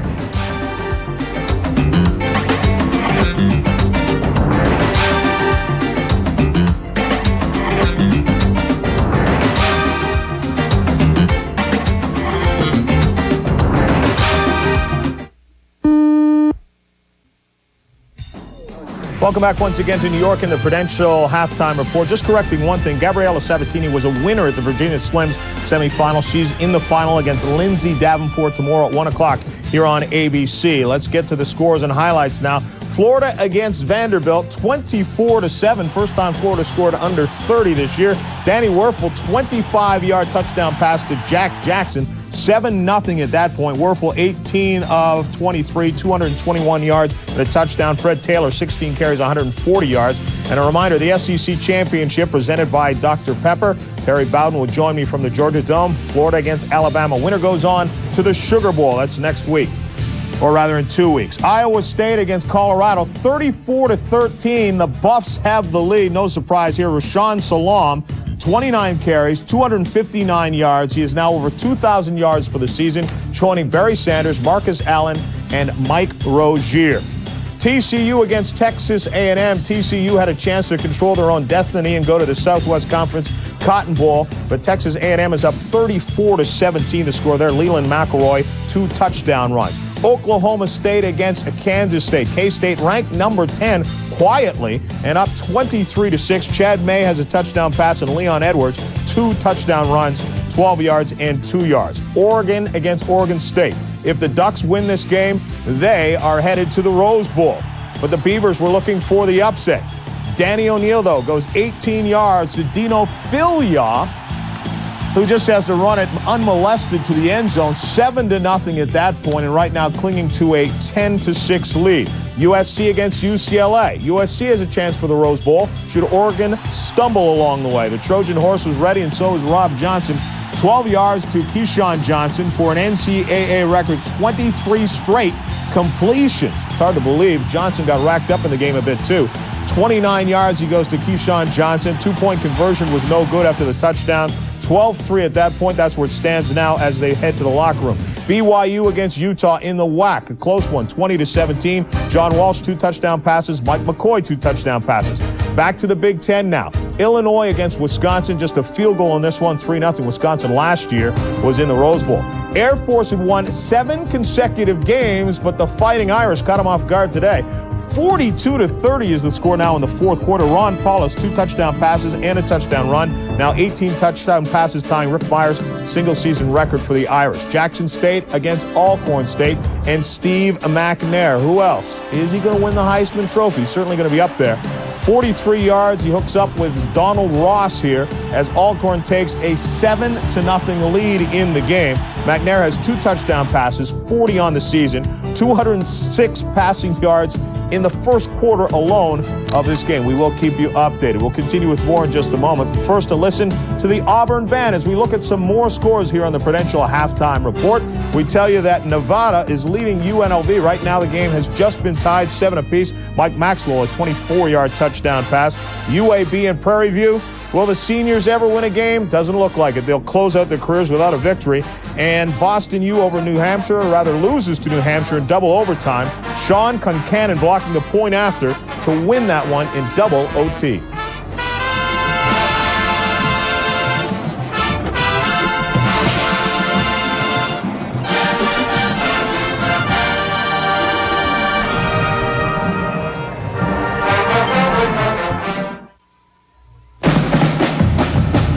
The Prudential Halftime Report has been brought to you by The Prudential. Peace of mind. It comes with every piece of the rock. A 3-day Thanksgiving weekend college football feast kicks off Thursday morning on ABC Sports as Texas battles Baylor. Friday morning, except on the West Coast, there's regional action beginning at 11 a.m. Eastern. At a 2:30 Eastern, 11:30 Pacific, #1 Nebraska meets Big 8 arch rival Oklahoma in a national showdown. Then on the West Coast only, Arizona State and Arizona follows. Saturday at noon Eastern, national powers meet as #4 Florida Gators take on #8 Florida State.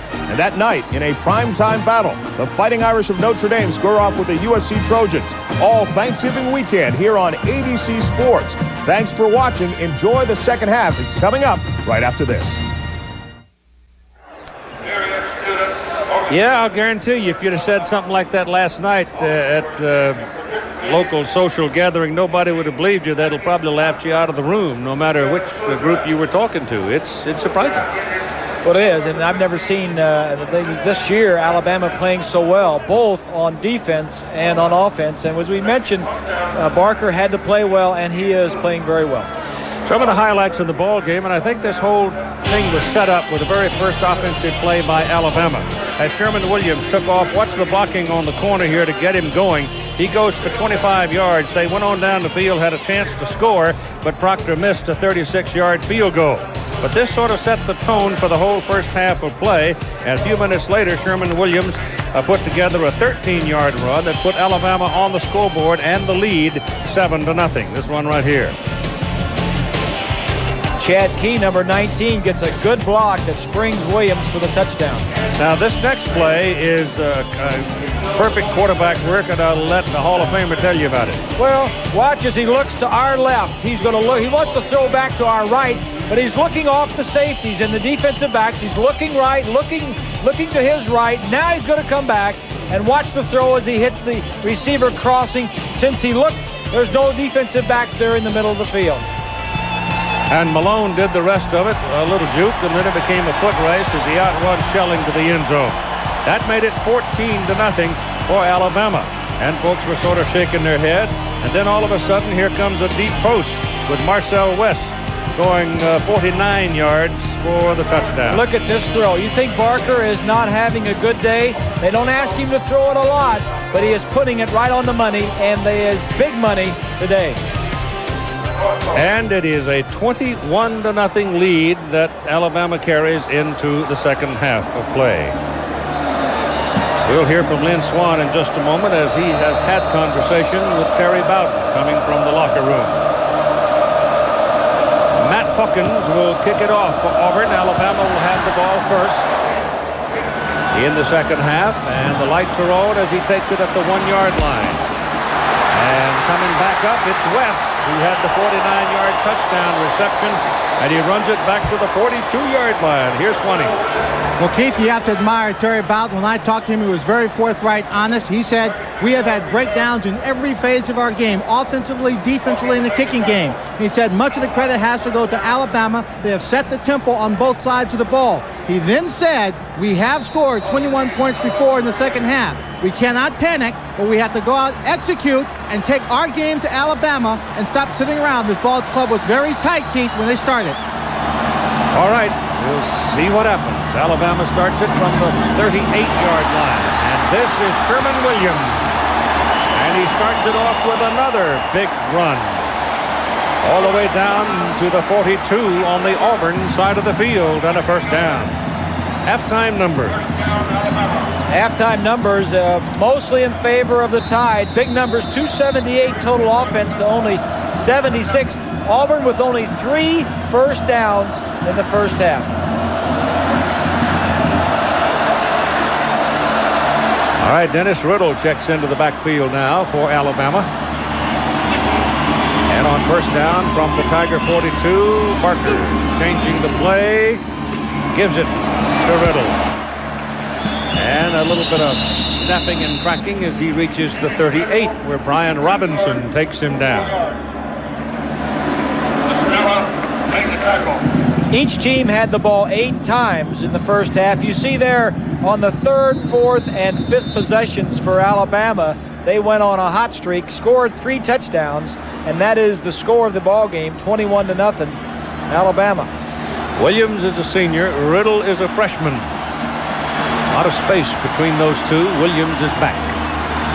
He's got the ball. Got a block. Almost. Jason Miska. The first half, excuse me, Keith, let me just say the first half numbers. Barker was 6 of 13 and 151 yards, 2 touchdowns. Williams has 75 yards, and Malone and West both with a big touchdown reception. And Williams slammed in there to get the first down, moved the chains. He's got 13 carries. He's got 102 yards. You see the defensive stats for Auburn. But Alabama's Sherman Williams is having a big day. Barker still got it. Throws.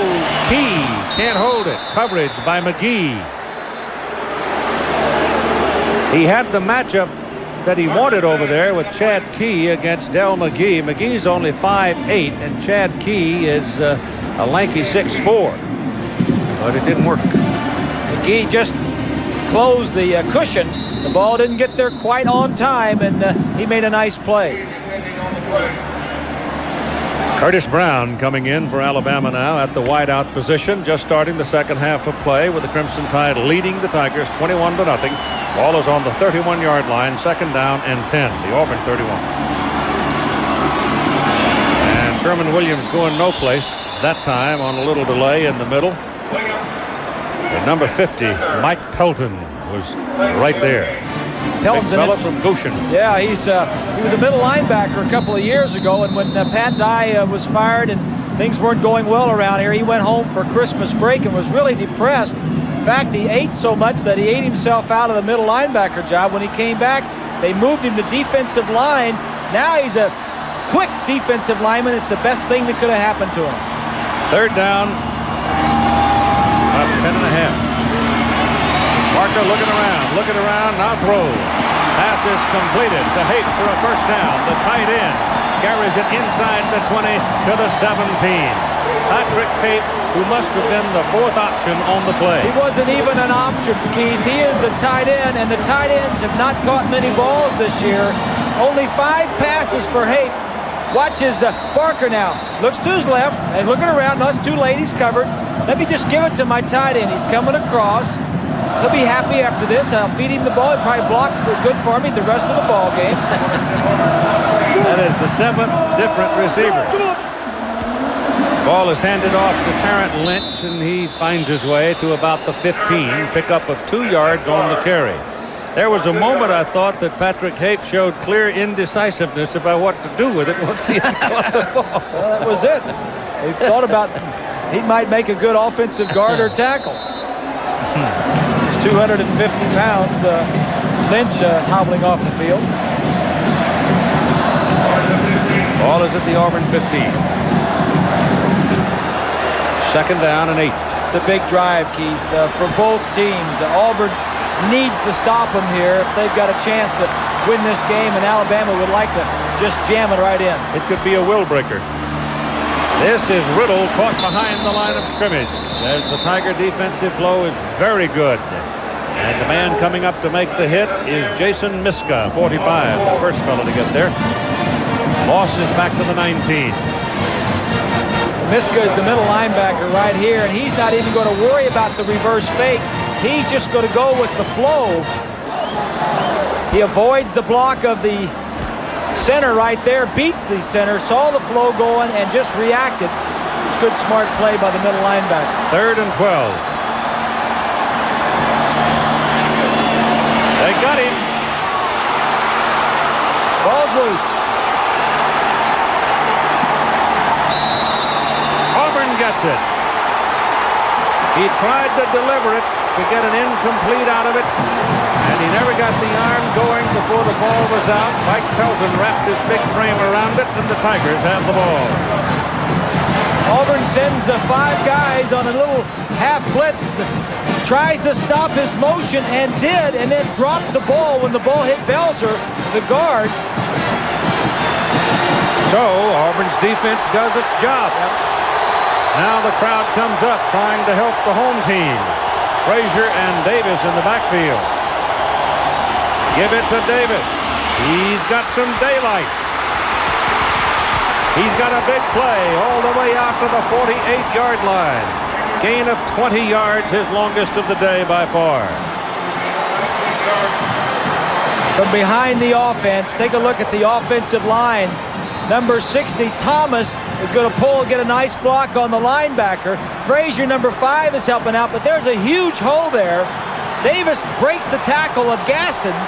It's a big play for Auburn coming out second half. They'll give him 19 yards. I don't know why, but that's all he got. And he got it again. Once he gets going, he's like all good running backs. The more you give them the ball, the stronger they get. There's no question about that. Take a look at what Auburn offensively did in the first half. 8 times they had it. 7 times they punted. The other time was a fumble that led to a touchdown, but they didn't keep it very long when they had it. 2nd down and 6. If you're an offensive person, that is not pretty right there.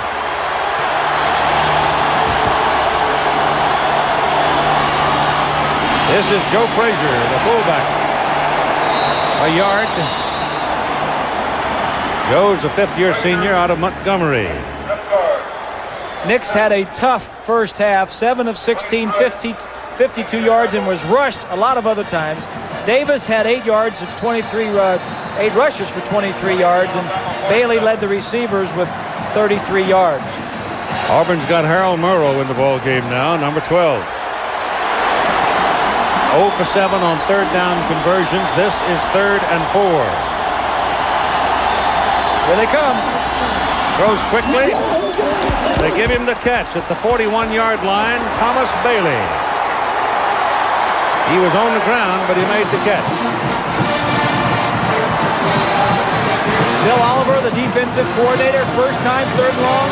He's going to send his linebacker. Watch the receiver. He's going to come down and just run a quick hook. He sees the linebackers blitzing. He's looking in. He's going to go down, pick up the 1st down, and stop. It's a nice play for Nix. Good catch. 1st down, 41-yard line. This is Davis. And Davis is taken down.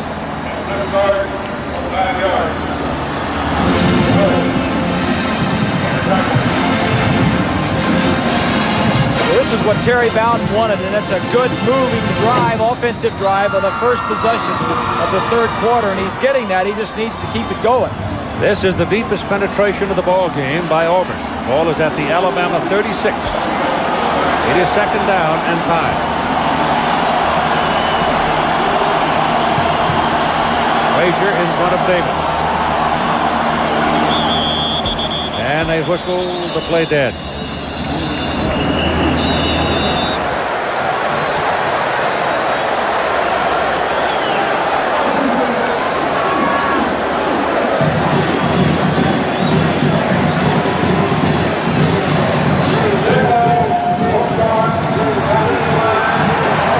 Cost the Tigers 5.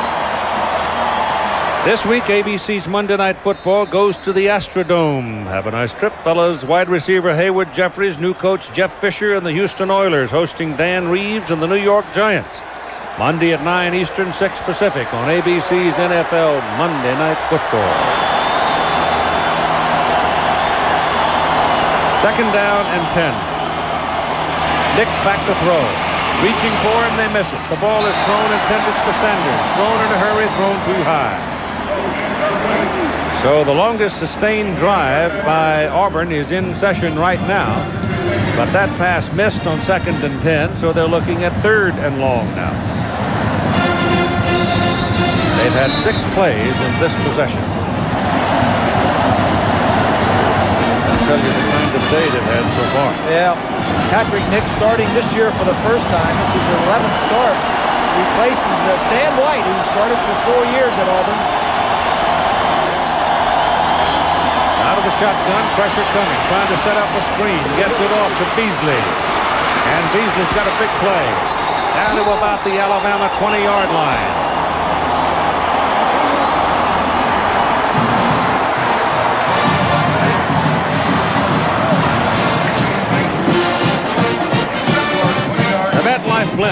teamed up with ABC Sports to provide you with a bird's eye view of today's action. Snoopy 1, equipped with a state-of-the-art camera providing a unique view from 1,200 feet. Put the ball at the 21-yard line now. First down.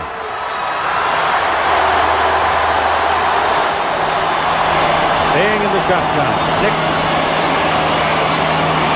has a lot of time to throw. Completes the pass at the 11. Close to a first down. Thomas Bailey. Bailey having a big day. Alabama covered Frank Sanders very well. And that's given Bailey a lot of opportunity. What they've done, Keith, is they've gone to the pass, gone to it on first down, gotten him outside the pocket. Here's a look at what Auburn has done inside the 20 this year. They've scored 31 of 34 times. That's awfully good. Both teams have been very, very good in that respect.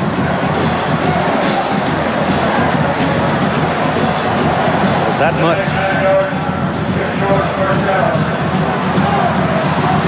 Patrick Nix over talking to Terry Bowden. Nix is the son of a coach, so he's been around football for quite a while and is very smart, knows what's going on. Second down and inches, but down in this neighborhood, the real estate gets quite precious. Yes, it does. Very high price. And there's no holding back on the defense. If they want to come, they can send a bunch of them after them. Quarterback sneak for the first down. The offensive line surge by Auburn big there. They went for at least 3 yards. It'll be first and goal at the 8 for the Tigers.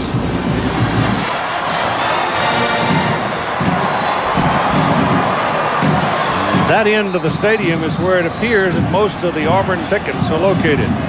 This is an Alabama home game. It's no longer split like it used to be, because Auburn plays their share of these games on their campus. So they only got 10,000 tickets.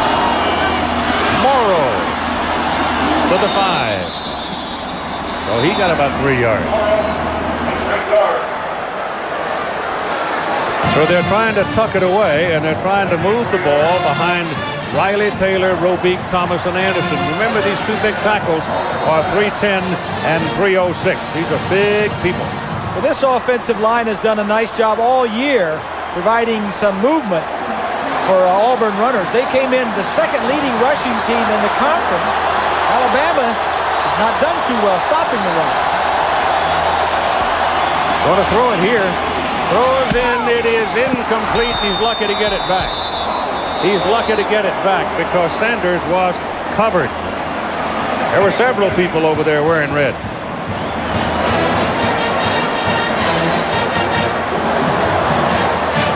Top of your screen, he's just going to go down and break to the outside. Johnson, 21, is going to be there. But also Samuel, 31, could have picked it off. That was very close. Sam Sheed, one of the great names I've ever seen. Yeah, Sheed. Football player. Samuel's 13. I get the numbers reversed.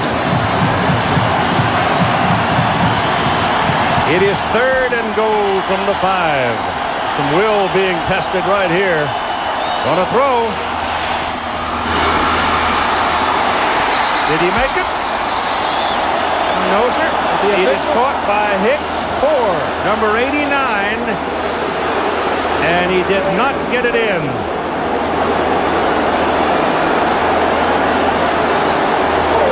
It is 4th down. That close.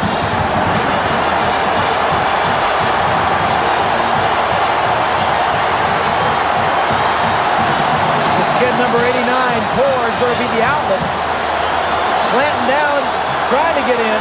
This kid plays for Auburn. Second year, he has never lost a football game. 4th down. Quarterback sneak. Touchdown.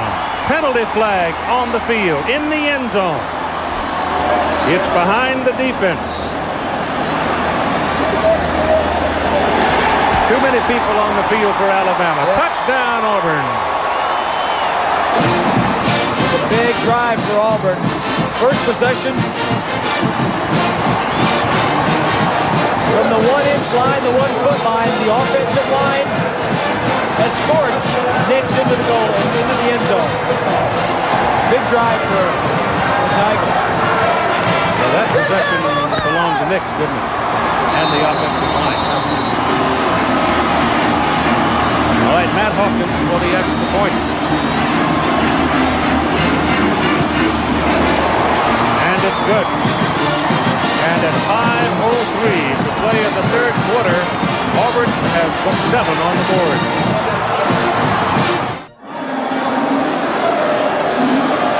Kickoff by Hawkins will come from midfield. Penalty assessed on the kickoff against Alabama. Probably no return here. Auburn with 13 plays, 72 yards, getting their touchdown off a turnover. Obviously, he had the chance, and he did knock it all the way beyond the field of play. So they'll start at the 20-yard line with 5 minutes and 3 seconds to play. Prime time tomorrow, ABC. Full hour of America's Funniest Videos, and all you Lois and Clark that Damon Wayans and Bruce Willis will star in the network premiere of The Last Boy Scout. That's tomorrow night on ABC. The Last Boy Scout. First Auburn touchdown at Legion Field, Bob, since 1990. Well, you can see things are turning around a little bit here and there. Well, they've lost the last 3 times they played here, too, Keith, so they can't have many good feelings about this place. Sherman Williams picking up 2 yards on that carry. This possession right here has got something to do with momentum and will, too. It's huge. Yep. If Alabama could answer and put 6 on the board, it might very well be over. Or if Auburn can stop them, that would mean that, all right, the second half belongs to us. I'm sure that Terry said something like that in the second half, the halftime to him. Yep. But here comes Sherman Williams, breaking a play for a first down all the way out to the 39-yard line. And move the chains. First down.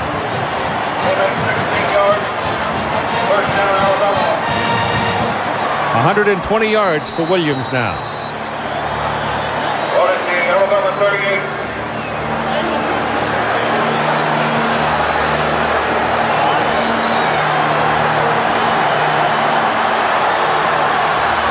Now put it on the 38-yard line, not the 39. Parker gives it to Williams again, and he's got 5 or 6 before he is chased out of bounds by Chris Schelling. Here's John Saunders. Keith, don't count the Ducks in the Rose Bowl just yet. The Beavers might have something to say about that. Don Shanklin on the keeper. 13-10 now. Oregon State has the lead. Keith. I tell you, that's a spooky place. You go in the favored team. It's a that's a war just as big as this one. Wouldn't that be a heartbreaking loss for Oregon? Would it ever? This is Dennis Riddle. Shakes off one tackler and is able to turn it upfield and get a little bit out of it. When it looked like he would lose 2 or 3, he wound up gaining 2 as Gary Walker couldn't take him down. That's sunset over Birmingham. Oh, the rabbit going over the hill. Yes, sir. Red Mountain. Here in Possum Country.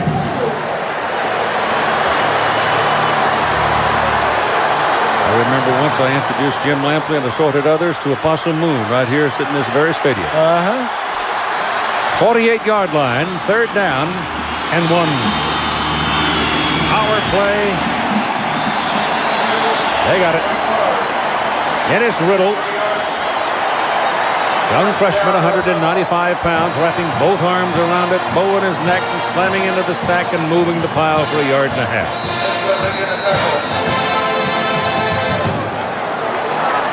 Coming up on 3 minutes to go in the third quarter, 21-7. Alabama jumping out in front to a 14-0 first quarter lead, 21-0 halftime. Auburn has come back to score in the third quarter. Williams is back in at tailback, has the ball. Gets down to about the 45. They're now working on the Auburn side of the field. It'll be second down at about 5.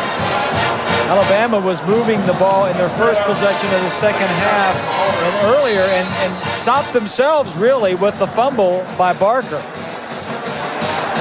So Auburn defensively have not stopped them here in the second half, but the Tide have stopped themselves.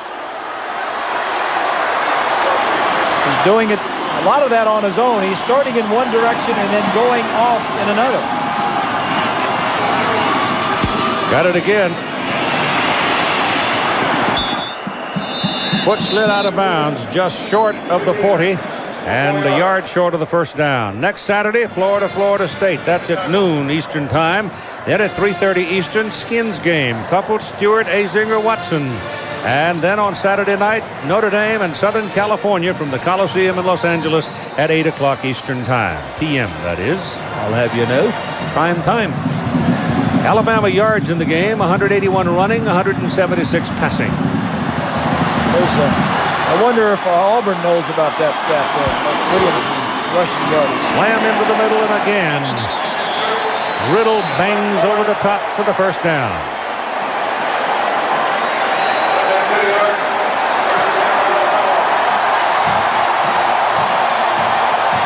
This is just smash mouth football right here. It's line up, make some first downs, and Terry knows what's going on, but he just can't stop it.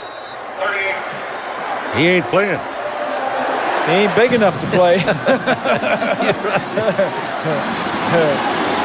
little bit of a delay there for Lynch.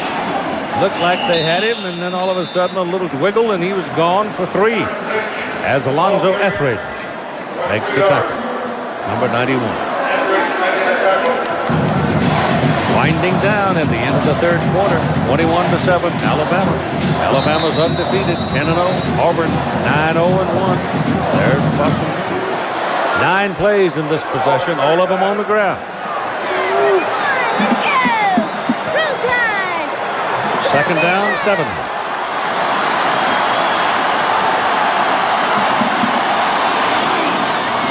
This is Riddle.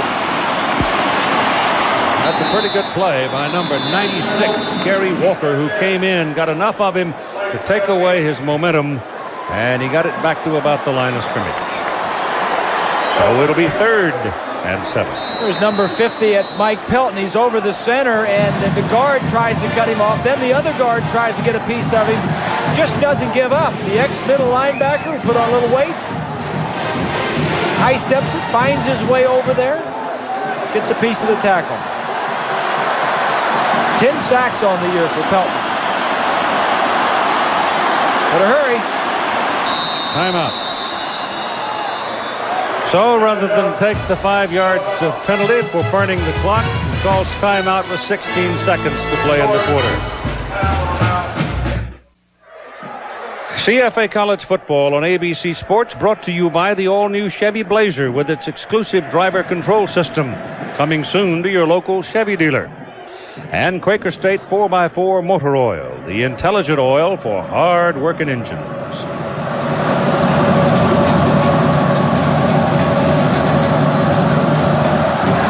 UCLA has gone to a 17-12 lead over Southern California. Third quarter, Bruins with J.J. Stokes back, different team. And Illinois, Wisconsin having at it in the Big Ten.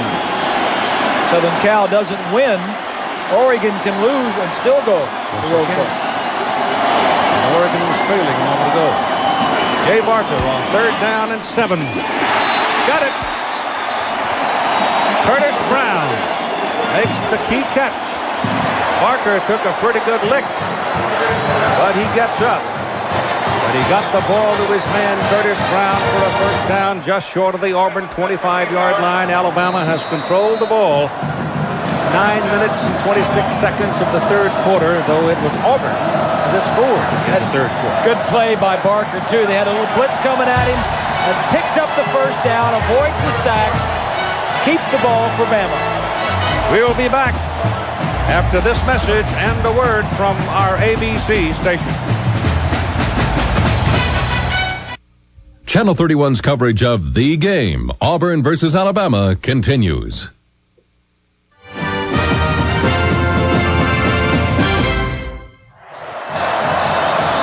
First and 10 as we go to the final quarter. The ball just short of the Auburn 26-yard line in possession of Alabama, with the Crimson Tide leading 21-7, and Sherman Williams cut back, finds some daylight, and is finally knocked off his feet at the 17-yard line. Now, here's John. Well, Keith, the door is open for USC with Oregon losing right now, but guess what? UCLA might have something to say about it. Wayne Cook to J.J. Stokes, 28 yards, gets it down to about the 5. Sharman Shaw took it in from there. 17-12, the Bruins are up. Keith. UCLA looked like world beaters last week. They really had it going. Stokes makes him an entirely different team. Up man, Lynch on 2nd down and 2. Trying for his 1st down, and he's close, but I don't know that he made it. Gary Walker, big 96, took it down for Auburn. Whitehead on the tackle. Playback 1 yard. An offensive line for Alabama doing a nice job. We talked about losing 4 starters from last year's team, and this offense coming into this game really didn't have a personality. Going against the defensive line for Auburn, 4 seniors that have been around and been sacking quarterbacks all around the conference, and that line is leading the way for Alabama today.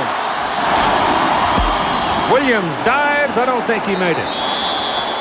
They were 4 out of 4 on 3rd down conversions.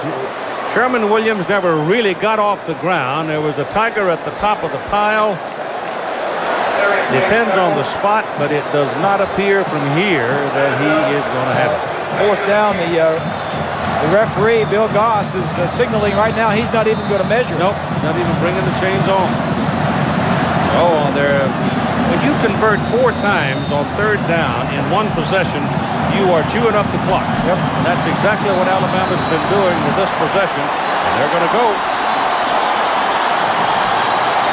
Well, I'm sure Gene decided that I'm going to go for it twice on running plays. Well, Parker tries it this time. He had to get that ball just about to the 15-yard line, and that's where he has it, just about the 15-yard line.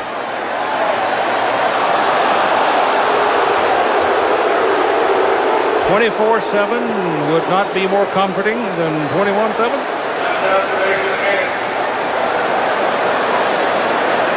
Of course, Proctor missed on the first try today from 36 yards. Here's your stretch.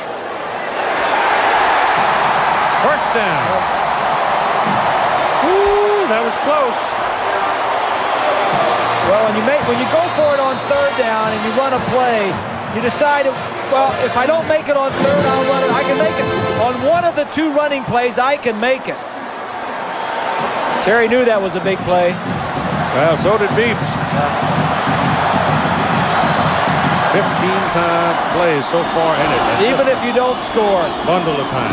Alabama's won on that drive. That's right. This is Williams inside the 5.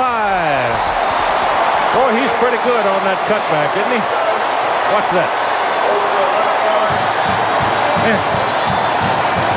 He slams that right foot down, and he's going full speed on the next step.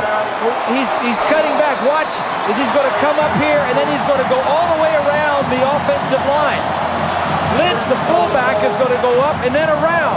He starts inside and then goes around. Look at the blocking. Everybody has a man. Lynch knocks his linebacker 4 or 5 yards downfield. That's just good blocking. 1st and goal from the Auburn 4.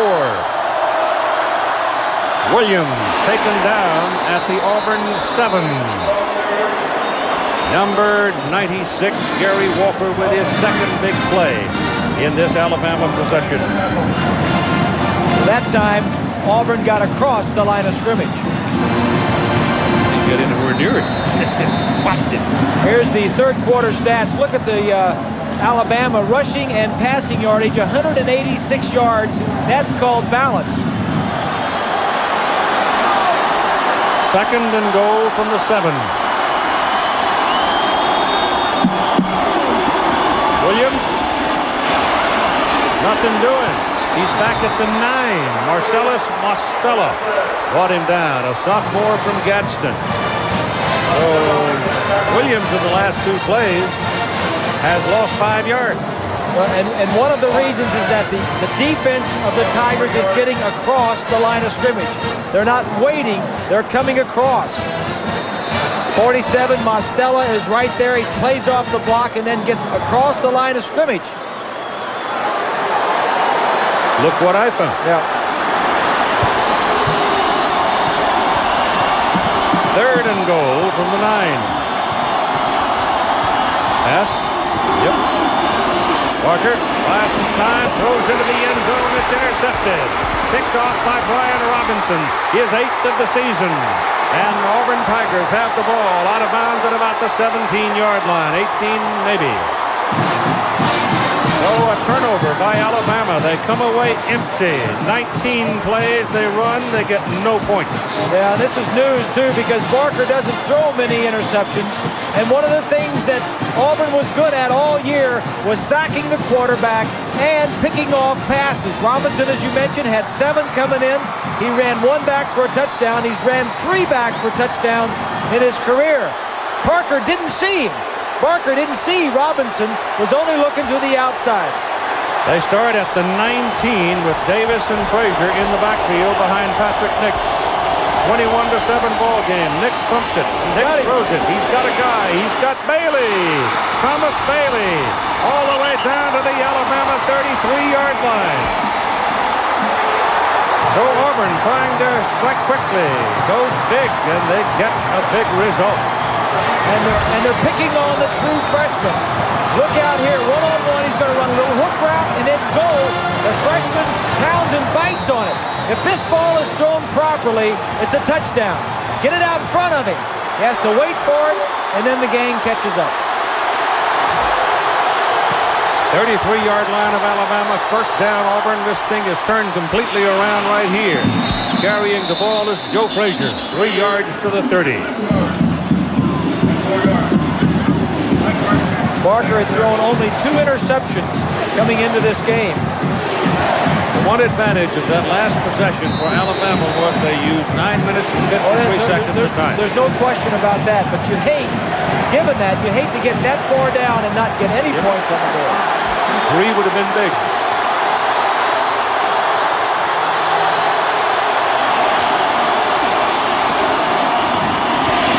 Stephen Davis. First man there was number 98, Matt Parker, the junior out of Lawton, Oklahoma. They were in the 4th quarter in Corvallis, Oregon, and Oregon State with a 3-point lead over Oregon. UCLA with a 12-point lead now over USC in the 3rd quarter in Los Angeles. The Rose Bowl hanging on a limb and kind of dangling around out there tonight, isn't it? 3rd down and 6 now for Auburn, just inside the Alabama 31. Nix with a pass, complete to Andy Fuller, the tight end, and he's got a first down. Fights his way inside the 15. They're going to call him stopped. One man's got it marked at the 16, one man's got it marked at the 14, and they'll put it at the 16. Let's go from behind the defense. Fuller, number 82, right there, fakes the block. Little play action fake. Jeffries, as he did earlier in the game, gave Nix a problem, but this time he gets the ball off to Fuller, and it is a first down. It's a big drive, Keith. Big tight end. Fuller ran over Willie Gaston, and Willie is the man that's hurt. So you got timeout for Willie for a moment. 8 minutes and 33 seconds left to play in the game. Tomorrow, 1 Eastern, 12 noon Central. ABC Sports tribute to Martina Navratilova's brilliant career. Lindsay Davenport plays Gabriella Sabatini in the singles final, Virginia Slims Championship. 4 Eastern time, you've got the Sudafed Skate America International tomorrow here on ABC Sports. First down Auburn at the Alabama 16-yard line. A 21-7 game that the Tigers stick it in here. Oh boy, Alabama was all the way down, first and goal on the Auburn 4 and came away with nothing. I've been impressed the second half with Patrick Nix, the way he's come back after a tough first half, throwing the ball here in the second half. Hands the ball to Davis, and he's short of the line of scrimmage. It's number 92 that belted him coming in, Tyrell Buckner, sophomore from Denison, Texas. This Alabama defense, Keith, you go down through the years, in the 90s, they have been the best defense in the country. That's why they have been so good. It is 2nd down and 12. Willie Gaston is back in the ball game, number 22. Bama defense is awfully tough in the fourth quarter. Only 13 points all year allowed in the fourth quarter. Pat McNix out of the shotgun. Passes it, batted down, and intercepted by Damian Jeffries. What a play!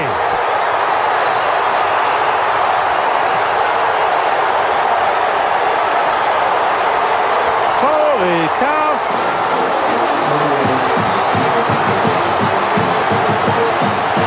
Boy, when something like that's happened, you just don't know what in the world to do. Watch this play. 91. He can't get there, so he sees it's a quick throw, so he jumps in the air, gets his hand on it. The tackle on that side should keep contact with him so he can't get his hands up. Great play.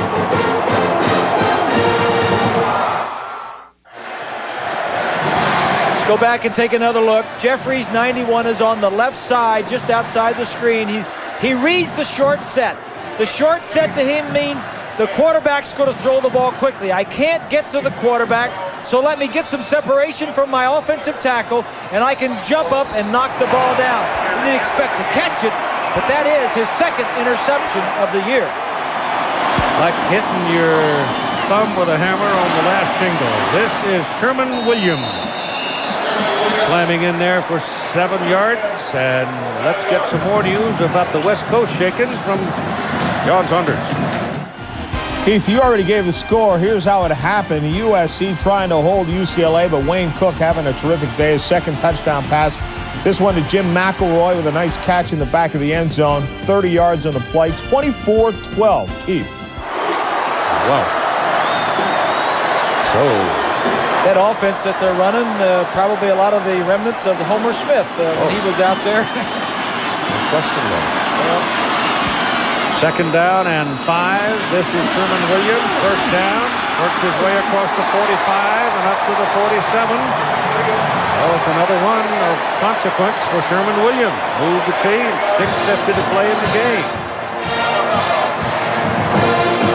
It has ebbed and flowed to here in the 2nd half. Alabama won the 1st half 21-0. Auburn leads the 2nd half 7-0. But overall, it's Alabama. 16 different possessions in the 1st half, Bob. Yeah. 5 in the 2nd. Just what I was adding up. It's so different. I mean, in the 1st half, you couldn't make 1st downs. The punters were out there all the time. In the 2nd half, they've had 4 possessions, and they've just come up and down the field, and this is the 3rd one right here. And Williams has 165 yards now. Yeah. Got it again, and he's caught from behind this time as Chris Schelling runs him down. Well, let's run over that Thanksgiving weekend for you again. On Thursday, you got Texas and Baylor. Baylor has to win to stay in the hunt for the trip to the Cotton Bowl. Then you got Texas Tech battling TCU. Pat Sullivan, of course, the Heisman Trophy winner at Auburn, the head coach at TCU now. Yep. NC State and Virginia also on that day. And then on Friday, Nebraska. Number 1, Nebraska against Oklahoma. That's down in Norman. Dennis Riddle is the tailback now for Alabama. It's 2nd down and 11. Riddle's got it. Looking around for some daylight. They get a block on Schelling. And Riddle gets just about to midfield. So tell that Gene's got to tell that freshman not to run out of bounds when we're trying to run out the clock here. Talking to Gene last night, and he was saying that I don't think he's going to be so busy in the off-season. He says, I don't think I'm going to do as many of those banquets and those rubber chicken things. He said, there's a couple of nice streams not too far from Tuscaloosa. He says, there's some good hunting around here. He says, I need to reacquaint myself with a little hunting and fishing. He'll be in the Red River Valley. That's where he's going. Oh, Riddle got loose. I mean, he got loose almost big time. 1st down at the 35-yard line. You've got a penalty flag back around the 45-yard line, probably holding. But that's pretty good running by Riddle because he almost broke one big. But here's the penalty against Alabama. Can't do that. Can't Usually hunker down and block them. It's usually a wide receiver coming and blocking below the waist. Yep. Illegal block below the waist, cutback block on the offense. 15-yard penalty from the spot of the foul. Repeat third down. That's a big penalty. You know, with all the hype of this game in the state of Alabama, Auburn and Alabama, Gene was saying, you know, this is not our last game. It is Auburn's last game of the year. But we've got 2 more games to play. And we've got a big one against Florida coming up in 2 weeks for the SEC championship. And he says, and that's the one we need to win. That was the 3rd Alabama penalty in the ball game, and it comes all the way back to their 39. So it'll be 3rd down and 16. Riddle and Lynch in the backfield. I don't think they'll throw it. Riddle carries it up to the 45. Alabama is leading 21-7. You've got 4 minutes and 50 seconds to play in the game. The clock is running. They're going to punt now on 4th and 10.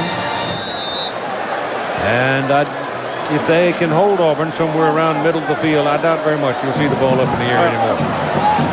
Well, Auburn needs a big play. Auburn needs a block punt, quickly. A punt return. They need something very quickly to happen for them. Brian Deal is in to punt. Thomas Bailey is back to return it.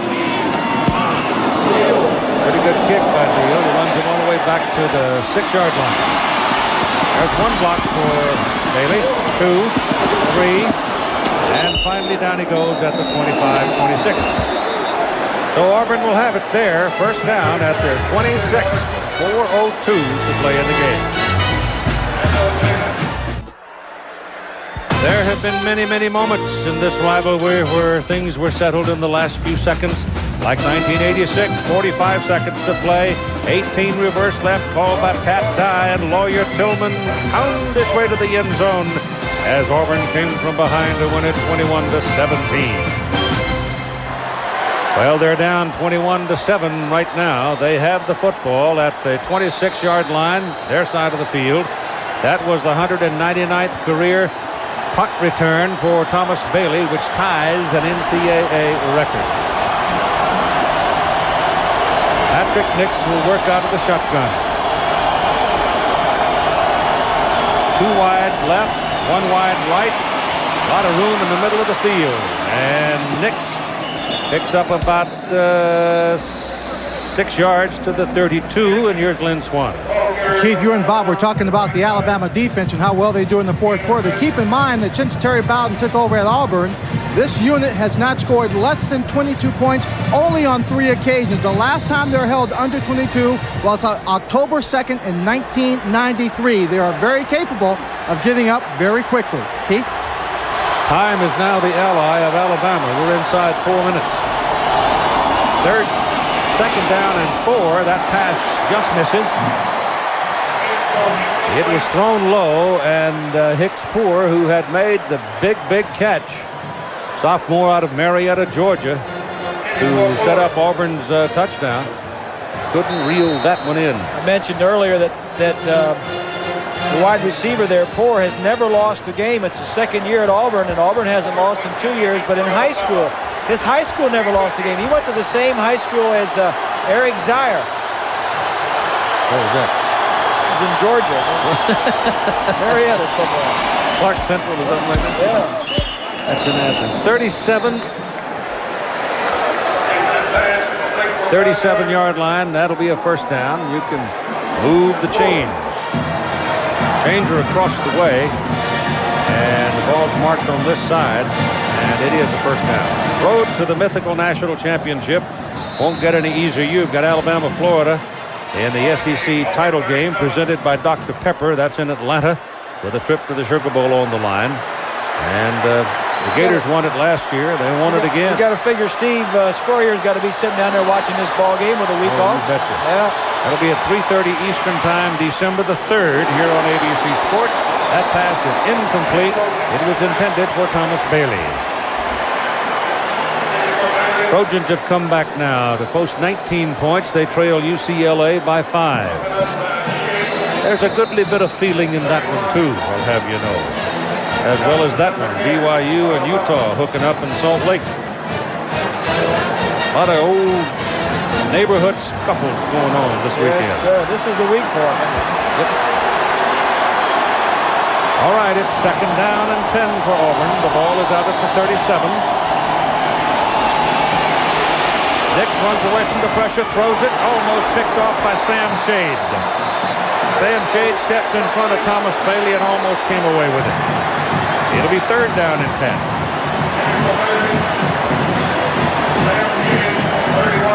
Problem with Auburn is they can't give Nix time to throw. They're only rushing 4 men, and he's blocking 6. But they're rushing him and getting him out of the pocket. Shade hits him at the right moment, but he needs some pass protection. Nix got to stand in the pocket. Fair-sized play right here. Got a screen for Beasley. 1st down for Beasley. And Auburn is on the Alabama side of the field. Nice call. Alabama dropping back into some zones. The defensive line are just teeing off and just going out of their lanes to rush the passer. Timeouts remaining. Auburn 3, Bama 2. Time remaining 3:21. 21-7, Alabama lead.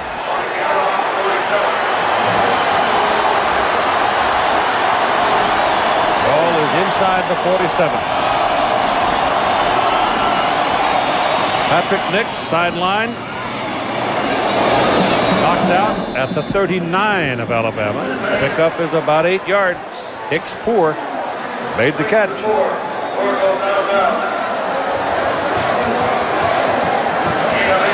Poor looks like he might be one of those kind of guys that may not be the fastest fellow in town, but has that uncanny ability to get open. And he's always going to get single coverage as a 3rd receiver because the other 2 starters are going to attract the best coverage. They can't get much pressure on Nix right now. That ball is thrown to Frank Sanders, and he's down just short of the 30. It's another Auburn 1st down. And we're coming up to 3:07 to play in the ball game.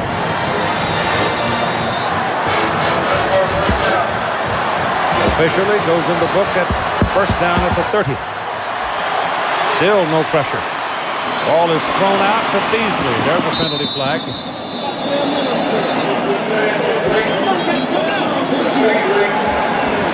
Penalty flag thrown by the back judge way downfield.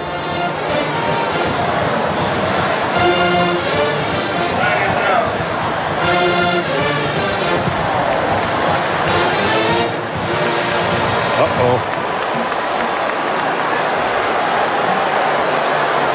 They got 12 guys on the field. Yep. 12 players on the defense. 15-yard penalty. First down. Whoa, is that big? Well, you got 12 players out here, but the linebackers are going to blitz, and when they blitz, somebody's got to cover the back. Now watch, there's a safety right here has got to cover that back. When you blitz people, somebody's got to cover the back if he doesn't stay in. Now watch the deep safety come running way out of the secondary to cover the back out of the backfield. That's usually when you blitz, that safety is a lot closer just because of that reason. You got to get up there for your coverage. But that time, they disguised it real well. So that's a big penalty, obviously. It's a big penalty. That's redundant. Put the ball down on the 12-yard line. Well, they got on the 13-yard line. Well, you need to score. You need to get the ball in pretty quickly. You can't take a lot of time down here. You certainly can't run the ball because if you run it, the clock's going to continue to run. 2 minutes and 53 seconds to play in the ball game. This time they got some pressure. Ball thrown into the end zone and out of the end zone. That ball was caught by an Alabama man, Tommy Johnson, but he was out of bounds. We just had no time, Keith. I mean, Alabama is blitzing the house. Bill Oliver, the defensive coordinator, says, all right, You got 4 linemen. Here are the 2 linebackers, and they're sending 6 guys. When you send 6, you got single coverage all in the secondary. Well, Frank Sanders had more than single. Yeah, well, it's because the man that was supposed to cover the short guy fell off. Coming again. Throws quickly. Sanders caught it. Shakes loose. Dives for the goal line. Down to the 1. The clock is running. It's a nice call, yeah. 2:38 to play in the game. That call beats the double coverage and also takes care of the blitz. Sanders was a kid that 2 years ago when Bowden first came here had a bad attitude and a bad disposition and was about this close to being out of here. But he straightened up and is one of the team leaders. Quarterback sneak. Touchdown. Auburn.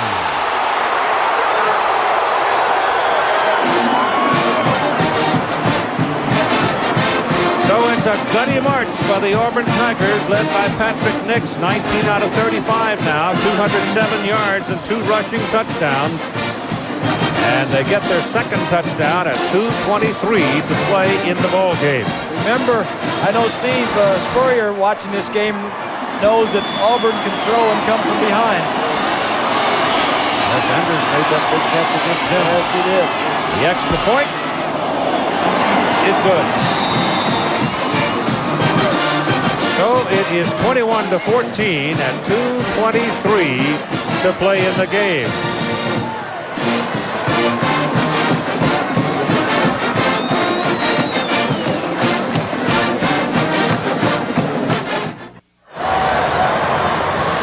CFA College Football on ABC Sports, brought to you by Pringles. So fresh, once you pop, you can't stop. And the Norelco Razor, for our closest shave ever. Quality care service at your Ford and Lincoln Mercury dealers. And the U.S. Navy, you and the Navy, full speed ahead. Matt Hawkins will kick off. It reads onside from here. Alabama's got all the good hands people up on the receiving line. And so does Auburn.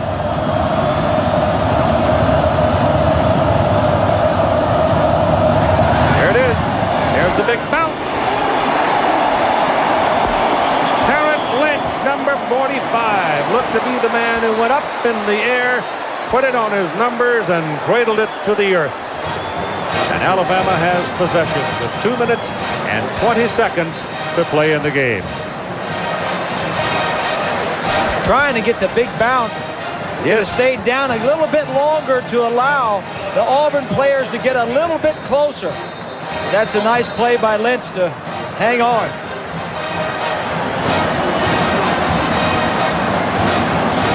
That was a pretty good kick, though. It stayed down a good long time. Needed to get it a little bit higher, a little bit more spin, a little higher. All right, Alabama now may need 1 first down. Remember, Auburn has 3 timeouts remaining. There's 1 right there. That leaves them 2, stopping the clock at 2 minutes and 15 seconds to play. So if Alabama can pick up 1 first down, it would appear they can run out the clock. It's a matter of time now. Auburn 2 timeouts remaining, 2 minutes and 15 seconds to play. Alabama leads 21-14. Chad Key will go to the top of the picture. Patrick Malone to the bottom of the picture. I don't think you're going to see the ball thrown around here.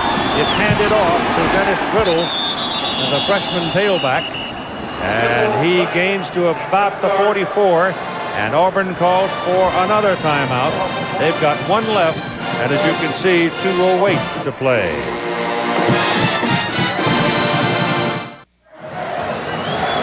Time permitting, Thrifty Car Rental postgame report, scores and highlights across the country. Dennis Riddle, freshman tailback. Sherman Williams, who's run for 164 yards, not in the ball game. Riddle carried it on the last play. It is 3rd down and 8. Will they throw it here? No way.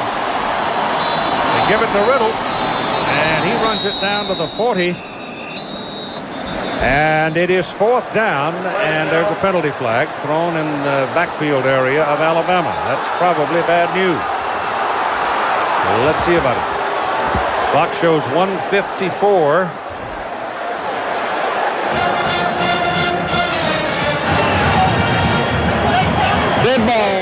false start on the offense. Should not have had a snap. You got to put some seconds back on the clock then, Yep, they Bill. do. It's a dead ball foul. There was no play. UCLA has banged another one in to lead by 12 over USC. And Utah has come back to take the lead over BYU. Wisconsin's had a month to forget for a lot of reasons, but leading in that ball game. They should put some time back.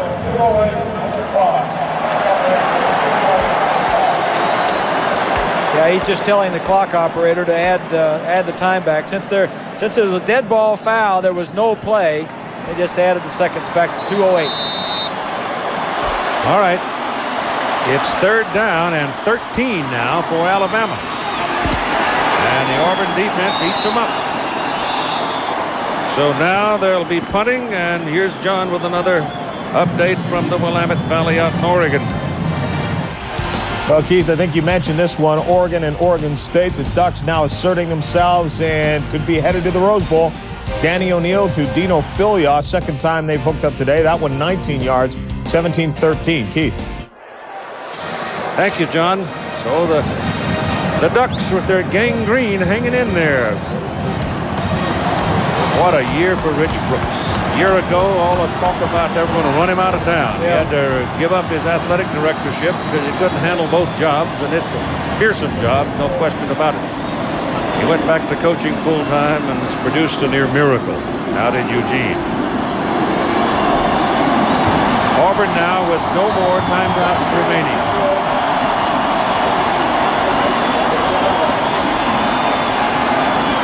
Alabama will be punting. Auburn's going to get the ball with just a little less than 2 minutes to work with. Deal. Gets it out of there. Gets a high spinner. Beautiful kick. Bounces sideways. Bounces sideways. It's down on the 1 foot away from the goal line. Holy smokes. What a kick. Eric Turner went down there and caught it short of the goal line. Well, that's the Alabama way. They play defense, field position, kicking game, and a little tab at offense. And Stallings wants good kickers, good punters, and good place kickers. And when he needs it, there's where it left. You know what? They've been taking lessons from Colorado. And here's where it ended up. Stoppers, boy. Whew. Unbelievable. That ball jumped sideways. It was afraid of the end zone. He almost stepped in, but he got away with it. So that's as far away from the Alabama goal line as Auburn could start. And Nix turns to Bill Gawson. He says, my teammates can't hear my call. They're going to burn the clock off. That don't make no never Makes mind. no never Delay mind. a game. It's 2 inches. It's half the distance to the goal line. It's, you're going to move it back a quarter of an inch. 1:45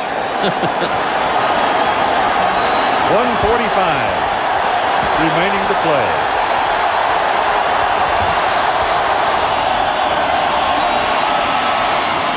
Pass down the sidelines just beyond the racing Thomas Bailey. He could have hit it. Yep. Because Bailey did outrun the corner on that side, who was Townsend.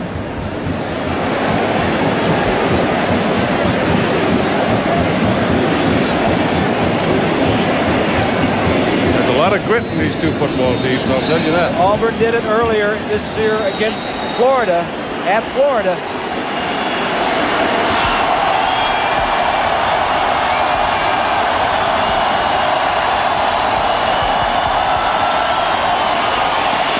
Goes the other way, completes the pass to Beasley in the end zone. Beasley got around the corner, got out of bounds at the 15 for a first down, stopping the clock at 1:29. It's a good play. You just need something to get you going. Get you out where you got some maneuverability. Look at those eyes of Nix. You think he's not locked in and honed in on what's going on?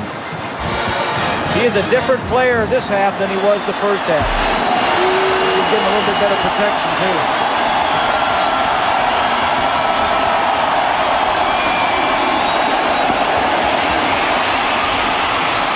Pass is completed out to the 27. Caught by Thomas Bailey. That's another first down. Clock stops when you make a first down. 1:21 to play. Only long enough to move the chain, so you need to get your offensive team up there and ready to go. Alabama sitting in a 3-deep zone. They're going to have to blitz sooner or later to get some pressure. That's Sanders. And Sanders has got 8 or 9 yards out to the 31, 36-yard line. Now they do these drills each and every week. This is called a 2-minute drill, and it's part of the weekly practice schedule. So Auburn has done this, and I'm sure at times they've started from within their own 5 or 10-yard line. So, and conversely, Alabama goes against a 2-minute drill every week also. Second down and 1. You really can't afford to run it. There's no runs in this drill. Pressure. They chase him out. They miss him again. He's got his first down all the way to midfield, and though he used some time to get his first down, the clock stops at 1:01 to play. Now it's just across midfield. Patrick Nix is 100 times better ball player the second half than he was the first half. Ball is slapped aside, incomplete. The only problem Jeffries. is Damian Jeffries. He's got a little bit of a slow release. Jeffries sees it coming and he gets his hands up. By a slow release, I mean from the time you make up your mind to throw it, see the little wind-up that he's got, Jeffries sees it coming. That's Riley, number 68. He's the true freshman. He needs to keep more contact on the defensive man to keep his hands down. 52 seconds to play, 2nd and 10. Pressure this time. Ball is thrown incomplete. And there's the penalty flag. Oh, this could be expensive.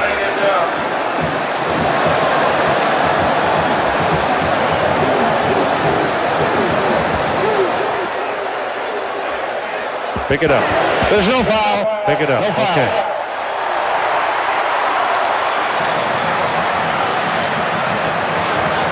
Didn't explain exactly why. Unless somebody threw it in anticipation, it didn't happen.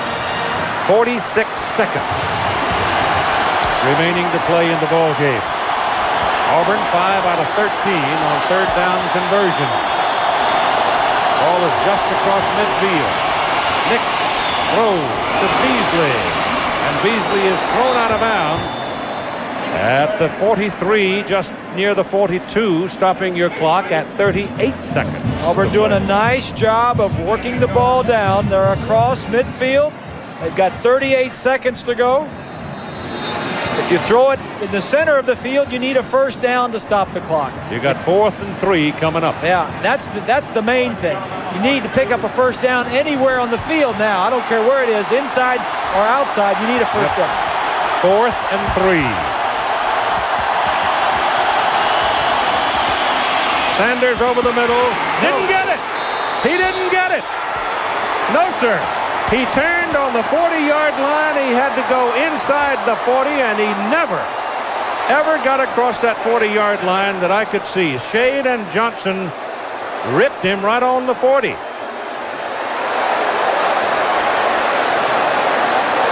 I don't believe he made it.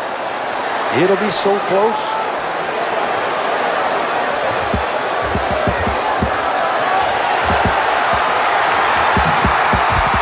Auburn says yes. Alabama says no. They didn't make it. I mean, it couldn't have been more than an inch. And there's a penalty flag thrown. Gene Stallings is yelling at his people to get out of the way. And one of the Auburn players may have said something. Well, you knew it was close when Bill Goss, the referee, had to get down there and look at it real closely. First down, Alabama.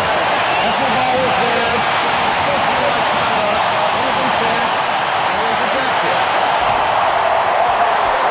Well, there's the relief and the joy on the Alabama side. And there was the disbelief and despair on the Auburn side. 31 seconds remaining. Unsportsmanlike conduct call. And it's going the other way. Frustration prompted that. It must have been close. It looked like it couldn't have been more than an inch. It's been 21 games since Terry Bowden tasted defeat.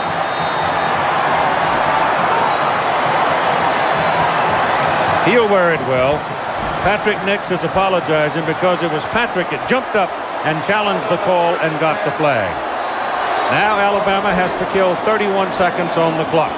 And if Alabama wins this ball game, it'll be the 44th win for the senior class.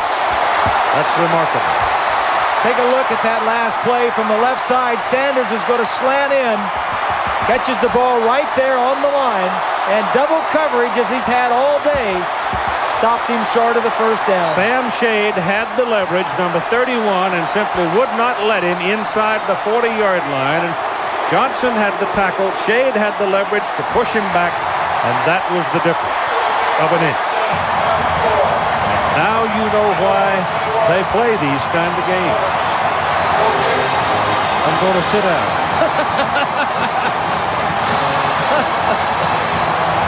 Here's Lynn Swan. Coach Terry Bowden, you know, when you're at Auburn for 2 years and you've won every game, the unfortunate side of your first loss is also part of the story.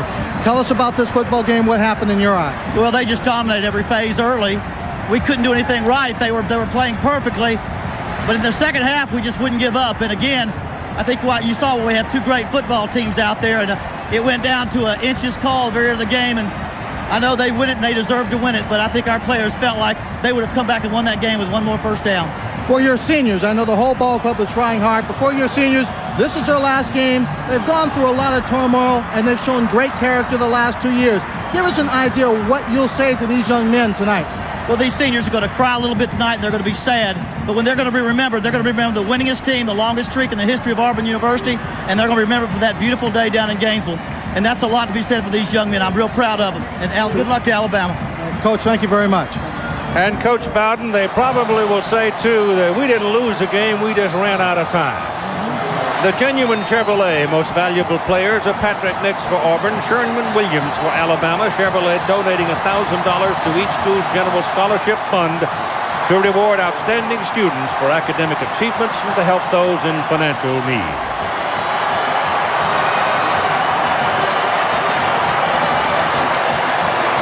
One more time, let's take a look at the last play that ends up just inches short. The bottom of your screen is Sanders. He's going to go down and slant to the inside. He is the leading receiver in the Southeastern Conference. There's double coverage. And Sam Shade hits him and holds him. That was close. Again, Lynn Swan. Keith, I'm with Jay Barker. Jay, congratulations on a terrific game. This is the only team that you had not beaten prior to today. Well, I tell you, they're a tough team, and I just thank the Lord so much for blessing guys on both sides of the ball with the ability to be able to come out here and perform. And I got friends over there. Me and Patrick Nix are friends, and Frank Sanders, and I mean, they're just such great guys. And to come out here and compete, they came out and played so hard the second half. It seemed like everything went our way the first half. And, well, this is a game that if you've never seen one, you need to come down here and experience it. I know Gene Starling your head coach tried to downplay the significance of this game to some degree because you've got the SEC championship game in 2 weeks. But this game had to have a little special meaning to you, wanting to kind of avenge that loss. It really does. You know, last year I got my ACL torn against these guys, and it wasn't intentional by them. But, you know, when you grow up in Alabama like I did, the bragging rights as a kid, you know, there's kids at home who want to go back to school and tell their friends that Alabama won. And so I know that, and I realize the importance of this game. And so I love that, and I tell you, I think the state of Alabama has so much to be proud of with the two teams that they have in Alabama and Auburn, because both teams play with a lot of class and a lot of intensity. And the state of Alabama has a lot to be proud of in Jay Barker. Jay, thank you very much. I said it very much. Keith? Well, on the Alabama side, they can rosin the bow tonight and have a toot as Alabama goes through the Western Division 8-0. Auburn finishing in the conference 6-1-1. SEC Championship presented by Dr. Pepper will be played in Atlanta, Georgia, December 3rd, and we'll have it for you here on ABC Sports. We hope you enjoyed it. from Birmingham. Here's John. All right, Keith, thanks a lot. Right now, we want to take you out to a game in the Pac-10. Oregon, with a win over Oregon State, is headed to the Rose Bowl. They have the lead in the final seconds. Let's join Steve Zabriskie. Rich Brooks has been hosted on the shoulders of his players, and he will be carried triumphantly onto the field as Oregon will allow time to run out, and they will go back to the Rose Bowl for the first time since the end of the 1957 season. They will also have won 9 games since the first time since 1948. And they'll play Penn State, the Big Ten champion, ranked 2nd in the country in the Rose Bowl. Here's the 1957 team that played in the 58 Rose Bowl. These guys will be joined by these guys. And what a year for Rich Brooks. We talked about the adversity, the 1-2 start, and Gary Reasons is on the field with Coach Brooks right now. Gary? Steve, we've got Coach Brooks, who's got to be very excited. A chance to win a big ball game here. Your thoughts on the game and going to the Rose Bowl? Well, we're just excited to be going to the Rose Bowl, and it's just a terrific thing. That drive by Danny O'Neal and Kristen McLemore and the pass to Dino Filion was just perfect. It was a drive that we had to have in a game that was obviously a real tough defensive struggle. You had a slow start. Things weren't going good. To come back, your kids had a lot of heart all year. What do you think about your team? Well, this team deserves to be in the Rose Bowl. They've made all the plays they needed to make all year long. Coach, you had a great effort. Congratulations. Steve? You guys better get out of there before you can't get out of there. Let's go back and take a look at the winning touchdown as O'Neal hit Filion for the score. And this was a gutsy drive when they really had to have it. Yes, it was. They weren't playing well up to here. Filion had gone in motion, came back inside on the quick screen. That's his 2nd touchdown reception of the day, and that's the one that puts these Ducks into the Rose Bowl. Oregon coming back after trailing by 3 with that touchdown in the 4th quarter to win it 17-13 and head for Pasadena on January 2nd. Now let's go back down to Gary Reasons, who has Kristen McLemore. Steve, Kristen's very excited. These Oregon fans are going crazy. Kristen, you had the big catches. You came back with a sore hand. It's very tough. What about your thoughts of the Rose Bowl? Hey, hold on. This is it, baby. Everybody out here having fun. It's all about the Ducks. Steve, the Ducks are flying high down here. The Roses are out. Hey, some hot breath on that lens down there. I'll tell you what, the crush of humanity was heating up that lens and also knocking out our audio. There's Danny O'Neal celebrating as well. And our genuine Chevrolet most valuable players of the game are Kristen McLemore for Oregon, who had 4 catches for 73 yards, 3 of them in that big touchdown drive in the 4th quarter. And J.D. Stewart, the fullback for Oregon State, who carried 18 times for 64 yards, and a lot of them were big key yards for Oregon State. It turned out to be everything we thought it would be, and Oregon will represent the Pac-10 in the Rose Bowl. And how ironic is it that Danny O'Neal chose not to go to USC to come to Oregon so he could play 4 years, and here he is edging out USC and going to the Rose Bowl with his Oregon football team. Chevrolet will donate $1,000 to each school's general scholarship fund to reward outstanding students for their academic achievements and to assist those in financial needs, in the name of McLemore and Stewart. Steve Zabriskie for John Spagnola and Gary Reasons. Thanks for joining us for the Civil War. Oregon did what they needed to do in spite of a great effort by Oregon State. So long, everybody. Channel 31's coverage of the game, Auburn versus Alabama, continues. The Thrifty Car Rental postgame report, brought to you by Thrifty Car Rental, historically known for low rates. From our New York studios, your host, John Saunders.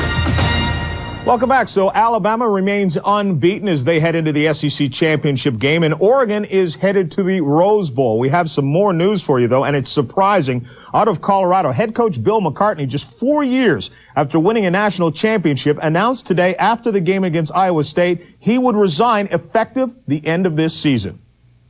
I have an announcement to make. Lindy, would you come up here? I have a lot of family here, and I'm resigning effective this year. I'm going to see us through the bowl game if I'm permitted and through the school year. But we really need to get a new coach named prior to going out and recruiting. Our coaches are leaving town tomorrow. It'd be inappropriate to bring kids here and knowing that I'm not going to be here. I don't want that. I want them to know who the coach is going to be. I don't want to cause any break in continuity. My contract will officially expire January 1st, 1995. It is true I had a 15-year arrangement, but it was a 5-year contract. And so it'll expire, as I said, on that day. And this is something that I've been thinking about for some time.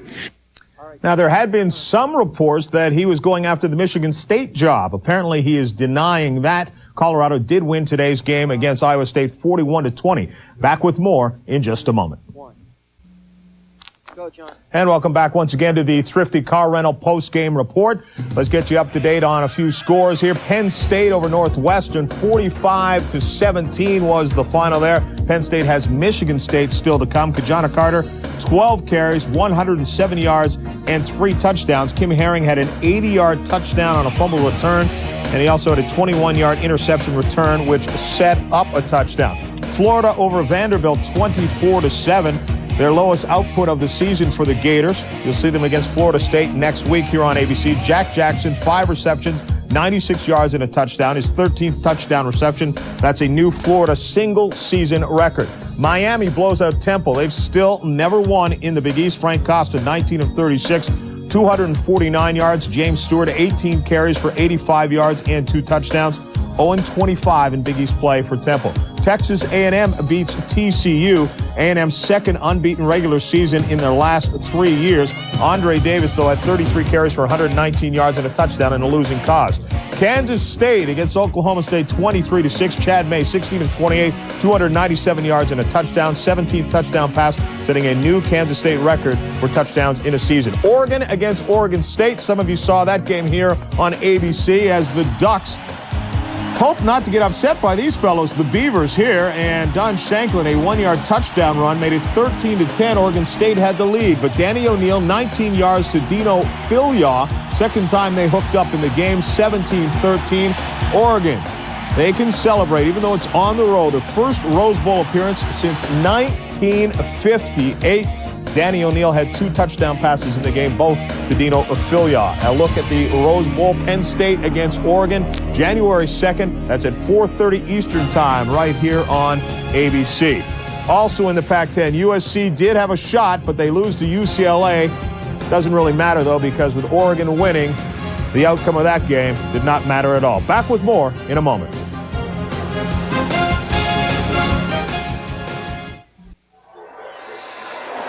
Well, the final score at the annual Iron Bowl, and it's not always an annual anymore, but it's 21-14, Alabama beating Auburn. The Auburn portion of this series is always played on their campus now that they've enlarged their stadium.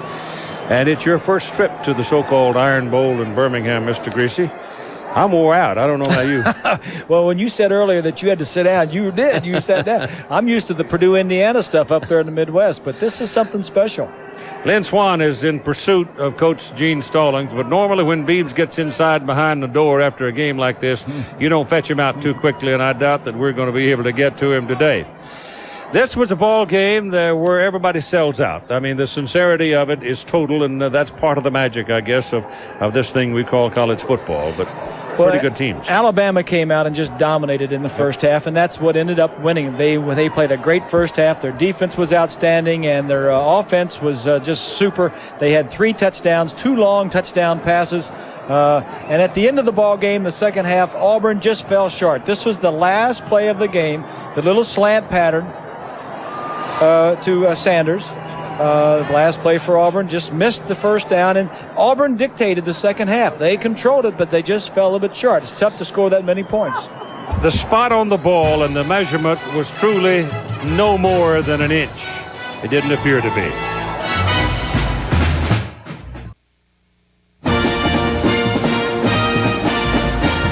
The Thrifty Car Rental postgame report has been brought to you by Thrifty Car Rental, historically known for low rates. So we're headed for the SEC championship game at the Dome in Atlanta, Georgia, with Alabama and Florida meeting for a third consecutive year. Seen Florida, it's more of an aerial game that Steve Spurrier's folks will bring to the ballpark. But I think this Alabama team can play them all right. Oh, I think they can play. I think this is probably Alabama's best game of the year. And Steve has done outstanding things down with the Gators. His passing, his offensive team has been great. But I think this year they found some defense. And I think that was what really makes that team go, is their defense. We're not able to get Coach Stallings, which is his normal procedure. He's not doing anything different. He did everything normal all week long. There's been a story kicking around that Homer Smith, the offensive coordinator and quarterback coach of Alabama, might be going back west. That possibility still exists because the philosophy of Gene Stallings is here and Homer Smith's is somewhere over here. That might happen. He might very well go back to the West Coast, or he might go to another team. And we might see a lot of changes. You've heard Bill McCartney is leaving. Curly Hallman is out at LSU. There are lots of changes coming, and you might be startled at what eventuates at some of these vacancies in college football in the coming months. Your final score, 21-14, Alabama beats Auburn. We hope you enjoyed it. Good night.